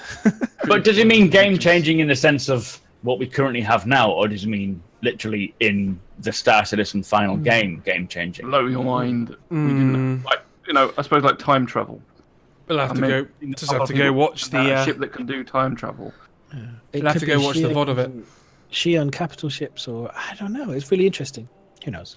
I mean, I don't think there'll be a time travel. He talked about the 600. Ben talked about the 600i being around the corner, like last year or something ridiculous. So the concept. Pinch of salt. I mean, around the corner. When they ever say around the corner, it's next year. Yeah. Yeah. I mean, if it's not ship related, that's what I would have gone for. Farrokh, I would have gone for more people in big amounts of people in the server. Yeah. Should we talk? That's all the questions anyway. Should we talk about what we're going to be doing over the next week? Have we got any more questions? No, that's all the questions. That was the questions. 2 questions, guys. Come on, lame. What is wrong with you? Don't need any more questions, guys. I'm getting. Come on, we need a few more questions. I don't want to get any more lumps and rashes. Come on. No, madness. No. With 3.0 and beyond, the ramifications of dying or losing your ship are greatly increased in severity. Can we talk about how easy it is to die currently in the game? It is quite easy. I die a lot. Get better. So with permadeath being in the game, for example, at the moment, you can die very, very easily. The reason why people are dying so easily is because people don't want to run away from death. There's no need to run. People just fight to the end at the moment. Well, yeah, there's no reason to survive. So when you get into a dogfight, obviously ships will have a bit of a longer life scale than what they have at the moment. If you get to the point where you think, I'm going to fucking lose this, you will get out of there and you will run and you will survive. So the fact is, it's like racing in Gran Turismo. When you saw, this is a fucking really wild way of explaining it, but when you saw Jeremy Clarkson racing an NXX around the Laguna Seca on Gran Turismo compared to racing it in real life, he had the fear of death in real life, so his his lap was slower. Currently, in Squadron 40, in Star Citizen, we have no worry of death because we'll just respawn back into bed. Permadeath will be the biggest aspect to Star Citizen that'll stop people just constantly fighting. So Miz made a point when we were chatting about this earlier, and he was saying that with the mechanics of stabbing somebody and doing instant kills, we were wondering how much of that will be permanent. If you get up behind someone, sneak someone, stab them in the neck, is that a permadeath kill? Yeah, they're gonna have to rebalance this whole perma thing. That's what I'm thinking. It's like, so at the moment, I mean, we've kind of discussed it before as well, like in terms of the different armor, and some people are moaning in Star Marine, it's too, the time to kill is too long, but yeah, okay, for an arcadey Star Marine type shooter, it may well be too long, but in a MMO world universe where permadeath is a thing, you don't want to go out in a nice heavy armored suit and you take two shots. And 2 shits and you kill yourself. He's so clogs up, forgets to empty it out, and then all that toxins get in your body. Is that what you're saying? Yeah? Somebody clip that, please. Oh my please god! I've done 2, not 1. So clipped. Your life is 2 shits. That's it. So as long as you do 1 shit, guys, you'll be alright. Just don't do anything more. Yeah, your suit's only got so much capacity for... It's like, 2 shits? No! 2 shits and you're dead. It's going to be a lot of constipation. Never strikes. Getting shit-faced. Always getting shit-faced. So anyway, yeah, so basically, you don't really want to be able to be killed instantly unless you're going around in like civic clothing or something. I don't think you can recover from that. I don't think I can. Let's just move on to another. That's very hard to recover. So 2 shits. God, that is funny as fuck. Should we go on to what we're doing next week over the week? Madness, what are you going to be doing over the week? Okay, so I'm just gonna do normal stuff. So I'll be streaming. I'm not streaming tomorrow. I'm taking the missus out to get her a new ring. She really wants it, so she wants a nice new ring. So I have to. That's got to be a trip to Con. Yeah. What sort of ring are you looking for? Yeah. She wants some Tiffany. Well, he did buy himself a new Infinity computer, ring or so he something. does So Okay. she wants some Tiffany then. That's what she says. She wants. So Sean Noonan. the lady wants. The lady gets.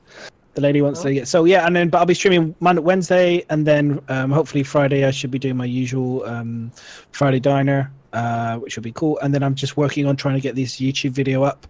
I've been practicing doing some. I don't know how Mac does it. I don't know if anyone else has done it. Trust me, go away and just have a go, just for the fun of it. Get yourself like a microphone or whatever, and try and record. Trying to do what these guys do for their weekly videos that they do. Oh my god, it's so much harder than you think. It's fine until you listen to it back and then you're like, wow, that's dreadful. Like to try and also to sum it up really quickly in like a couple minutes, like 10 minutes, like what you want to talk about. Amazing. Just to do it like every week. I don't know how you guys do it. I mean, like I think Noobifire and Board and that they produce like 3 or 4 videos a week. And I'm just like, holy hell, I couldn't even do one in like half a day. So massive respect. Well worth just doing it just to appreciate how much work those guys do. So trying to get that done if I can do something interesting, and just finishing up my presentation. So you've noticed I've done a new, if anyone's noticed my page, I've done a new layout. I'm going to do some merchandise. I've done my new Twitch page, and then I've got to do my YouTube page. And just kind of really trying to build something interesting. So that's my real focus at the moment, trying to build something. Miz? I'm doing my usual streams that I do, mostly late night, so that no one actually watches them. And, I never get to watch them. The Friday one as well. But yeah, probably going to do some Hillian maybe this Friday, or I'll be playing 3.0. But yeah, basically doing that, and I'm recording some videos for YouTube for beginners, and hopefully do some tutorial videos if I can stand the sound of my own voice, which is holding me back at the moment. But just get a voice changer, mate, and see if that helps. That's a good idea. We might do that. And give yourself a squeaky voice. I'm probably going to try and do a little bit more streaming, and hopefully some more Star Citizen, because I haven't done a little bit of Star Citizen for a while. So yeah, would like to try and do that. And I just wanted to mention that Toby and Bocker just said that Sean Noonan is leaving CIG as well. Is that true then? Is that 100% guarantee? Yeah, it's on his page. They've just put a link in there if you want to read it and see his goodbye post, which is a shame. Mention my channel. I think he's going to work on his own projects. I think one of these stuff he put on Greenlight for Steam. So. He used to work on. Where's the link? It's QA, wasn't he? He was the one that worked on the Star Marine. No, I mean the game. The Watch Dogs. The new one. Oh, the new one he's done. No, he worked on Watch Dogs. He brought the female characters into Watch Dogs. He's also he put a link up today. Hang on. It's called Nexus. Has Nexus already linked it? Yeah, that link's not working for me. Did Nexus already do it? It's a really cool old school kind of like Game Boy kind of game. Oh, see you, cowboy. Luna design. He's off. Is that link working for you guys? Do his own thing. Oh, that's it. Well, I guess we've all got to do what we've got to do. So good luck to him. That's all I say. Yeah. Good luck, Sean. Wish you the best, mate. Yeah. It was a pleasure having you on the Addictive. You're more than welcome to come on. Actually, when he's free of CIG, I wonder how long his NDA lasts for. Tell us everything you know. I wonder how long that lasts for. We should get him on as soon as he's finished. Get him on the show. Tap him up for as much information and get him to explain to me all the stuff that was going on. We should kidnap him. Yeah. So thanks for Good luck as Toby says. Thanks for all the work you've done. Good luck to your future projects. Exactly. We're gonna back him and get all the info. Oh yes, definitely. And we'll link. I'll try and find the link. He sent me the link. Earlier for his video. His actual game that you can buy online now. It's like $2. Yeah. Do we have it? Has anyone got thing? Has anyone got it? What's it? A Steam greenlit game, is it? Yeah. Didn't mention it. I think he said he worked on like Far Cry and things like that in the past. He worked on Watch Dogs. Yeah. Sean. So why I think someone's looking for that link. Mac, do you want to tell us? You've had a video out and you're doing some more. So do you want to? Oh yeah. So yeah, what are you going to be doing? Yeah, I'm trying to try and put out a video a day. God, wow, impressive. Which it's so far it's on so good. So far it's going all right. Then tomorrow is going to be 3.0 character customization. What we're going to expect with eyes, hair, and armor, and so forth. I'm also going to try and stream a day, but only about 2 hours per day. I'm going to try and keep it a consistent thing. And then when 3.0 comes out, obviously it's going to be a lot of content coming out then. But yeah, I'm just going to try and push as much as I can because, you know, I have ideas, and if I'm sticking to a video a day, the ideas kind of get pushed away because new content comes out and new ideas come around. So I'm going to try and get them out as much as possible. Whether or not it'll work, I don't know. We're going to try. But yeah, YouTube, Twitch, it's all going to be manic. Your last video was on combat. Yeah, hand-to-hand combat. We've seen a little bit on hand-to-hand combat. Fighting. Miserable's being fucking beaten to death by a fly. I've already been bitten. So yeah, so I just put a link in the chat for Mac's latest video. If you haven't seen it, please make sure you go and follow him, subscribe to him on YouTube, follow him on Twitch. Watch just all his follow videos, him, guys. Awesome. He everywhere. works extremely hard on all his videos. So. Yeah, he's awesome. Appreciate it. So for me, over this week, this is my 5 days off. So I'll be working Wednesday and Thursday. I'm going to be trying to stream pretty much every night this week. These are my 5 days off, so I'll be working Wednesday and Thursday. Yes. So I have Monday, Tuesday off. Oh right, okay. So he's on about off. Friday, Saturday, Sunday. So 5 days off, but work 2 days. So you're streaming lots this week then? Yes, I'm going to be trying to. Yes. It's been the Google Documents is on bio this week. As if I've not come up with allergic reaction to freaking being bitten. Fire, did you say we'll watch out for the audio, the mix? I was going to say that after bio. Yes. Oh yes. I've managed to get the audio set up now. So hang on. Yeah. So Bio's done a great job on that. So hopefully we'll get aiming now. So after each podcast, we will be putting the podcast on. Hopefully the next day. Podcast will be on. Well, the actual video will be on the Addicted channel. Yeah. YouTube, and we have an audio mixer channel now. So those of you that like to listen to audio only, we will be uploading the podcast audio only to Mixer something. Yeah.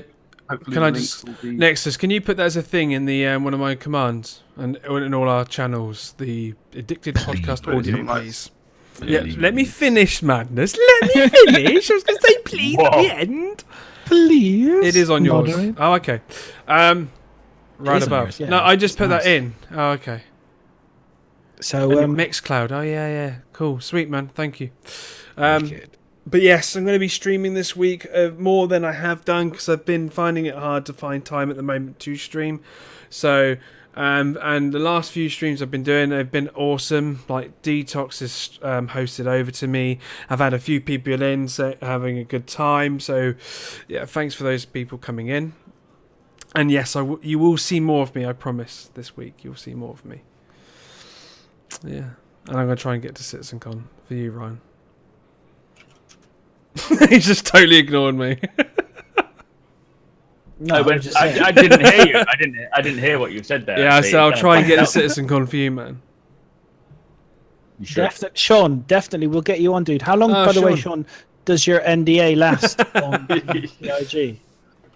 I wouldn't put that in chat, mate. I would send that as a private message. We'll have a chat off air. We'll get you in. Actually, do you know what? I'd love to pick your brains on more game development. 100 years. He's probably not joking either. Yeah, probably not. Joking. Fucking hell. Right. No way. Who we? What if you have a sex change? Does that count as the Change same your person? name. You'll You know, no longer Change be your Sean name, Newman. change your set. Technically, you're not the same person. So could you get away from out event? Hey, that's a thought. Do you think that could happen? That'd be interesting. Maybe, wouldn't but it, I if you- don't think he's going to do that just so you can. So he can hide from you. You never know. You never know. Only joking. Ways of breaking NDAs. I don't think you're really joking, are you? You really want that to happen, don't you? I could front some of the money. I could start a petition for that change to happen. Right. Crowdfunding. Start I'm a just gonna put donation. the just We'll put get about the, $40 together. I'm just gonna put the raid things in the chat ready, so I've got them done at least. Just before you go, Bio, just so you know, guys, we are going to be hopefully trying to get a fun introduction to our podcast as well. Yes. Watch this space. So we're going to have to do some funny videos. It's gonna be for awesome. the beginning. So hopefully, we'll have something to show you next week. Hopefully. I'm afraid I'm 100% serious. Hopefully. That's what's going to be funny. It's like one pose from his in every picture. And it'll be orange. Focus. He'll have fake tan for that. 2 shits, please. 2 shits. 2 shits and you're dead. You're never living that down. He's fucked. 2 shits and oh my cock. Forever, guys. Keep that one on. Right. Who we gonna who we gonna host tonight? Who is we there? gonna host? There's a new female streamer that I hosted the other day. She's quite good. There's Kurasagi's online. Moonshiners, Maya. Moonshiners. We always host Moonshiners. So Myers? try and What about Maya's doing the fortnightly Frontier? Dr. Drones is on. Spam Yeah. another podcast. Whoever you want. If you host Maya, you can't do the raid. you can't do the raid. Oh, that's true, because he's in the podcast, isn't he? Because they're doing a podcast and chatting and people are talking to them, it's like, Yeah, in the yeah. raid, it's a little bit... Bit rude. Yeah, Yeah. a bit rude. I nearly had a wasp on my face. I'd say either Drones or Kiro, really. Drones or Good Kuro. Who should we pick? Come on. Who should we pick? Big one. Flip of the coin. Anyone got a Drones coin? won't Right. have- Heads it's Drones. Kiro tails it's Kiro. How's that sound? Yeah, go. Right. Anyway, It's thanks guys Drones. for Drones, tuning in, okay. watching. We're going to go and host somebody. Yeah, definitely. Go and raid them, give them the love. Make sure you're following everybody on this podcast as well. Yeah, please do. This Come is and every check us out. Monday, 9:30, same time next week. Please come back and support us. Go to the Addicted YouTube and sign up Oh, there we as hosted well. Drones like twice. Yeah, Go give it to subscribe Kiro. on there. Give it to Kiro. We've hosted. Nexus is right. We have Drones twice. Give it to Kiro. Okay. Give it to Kiro. Anyway, so thanks guys. We really appreciate you staying here and chatting and asking the questions. Yes, appreciate it. Hopefully, we'll get Mac again every week. I mean, next week. I mean, the week. The week. It's always good to have him on. I'm gonna sorry, get I some meant to fly say thanks, nets. Max, for coming on. That was Thank a you, good Mac. point there. Really appreciate it. Yeah. You're welcome. Keep supplying me with beer and I'll be here every week. I'm gonna go Oh, get the Hoover out now, woo! guys, Did you hear and that, hoover up guys? these flies. Yep. All we need to do is get him beers, and we'll get Mac in every week. Mac every week. Hype, hype. Yeah, for sure, man. We'll try and get Mac in as much as possible. Well, should we say see you around the verse? Yeah, all together. Yeah. And do that. See you around the verse. Right, I'm gonna See you guys host in the now, verse. and we'll just wave. Yeah, right. Should we do? I thought we were doing the fist pump thing. Hang on. What should we Right, do? ready? Just come on. Just everybody. Right, I'm gonna hit host now, and then we're just gonna randomly start fist pumping. Right. Oh, I'm missing completely, aren't I? Right, in 3, 2, 1. 3, 2, 1. We've Go. hosted. Has it gone over? Yeah. Yeah, it's gone. It's gone. Is it gone? Definitely. Yeah. Yeah, I can't see us anymore. Let me know if I it's can hear him. There we go. I can hear him talking about the raid. nice. All right, I'm gonna stop the stream.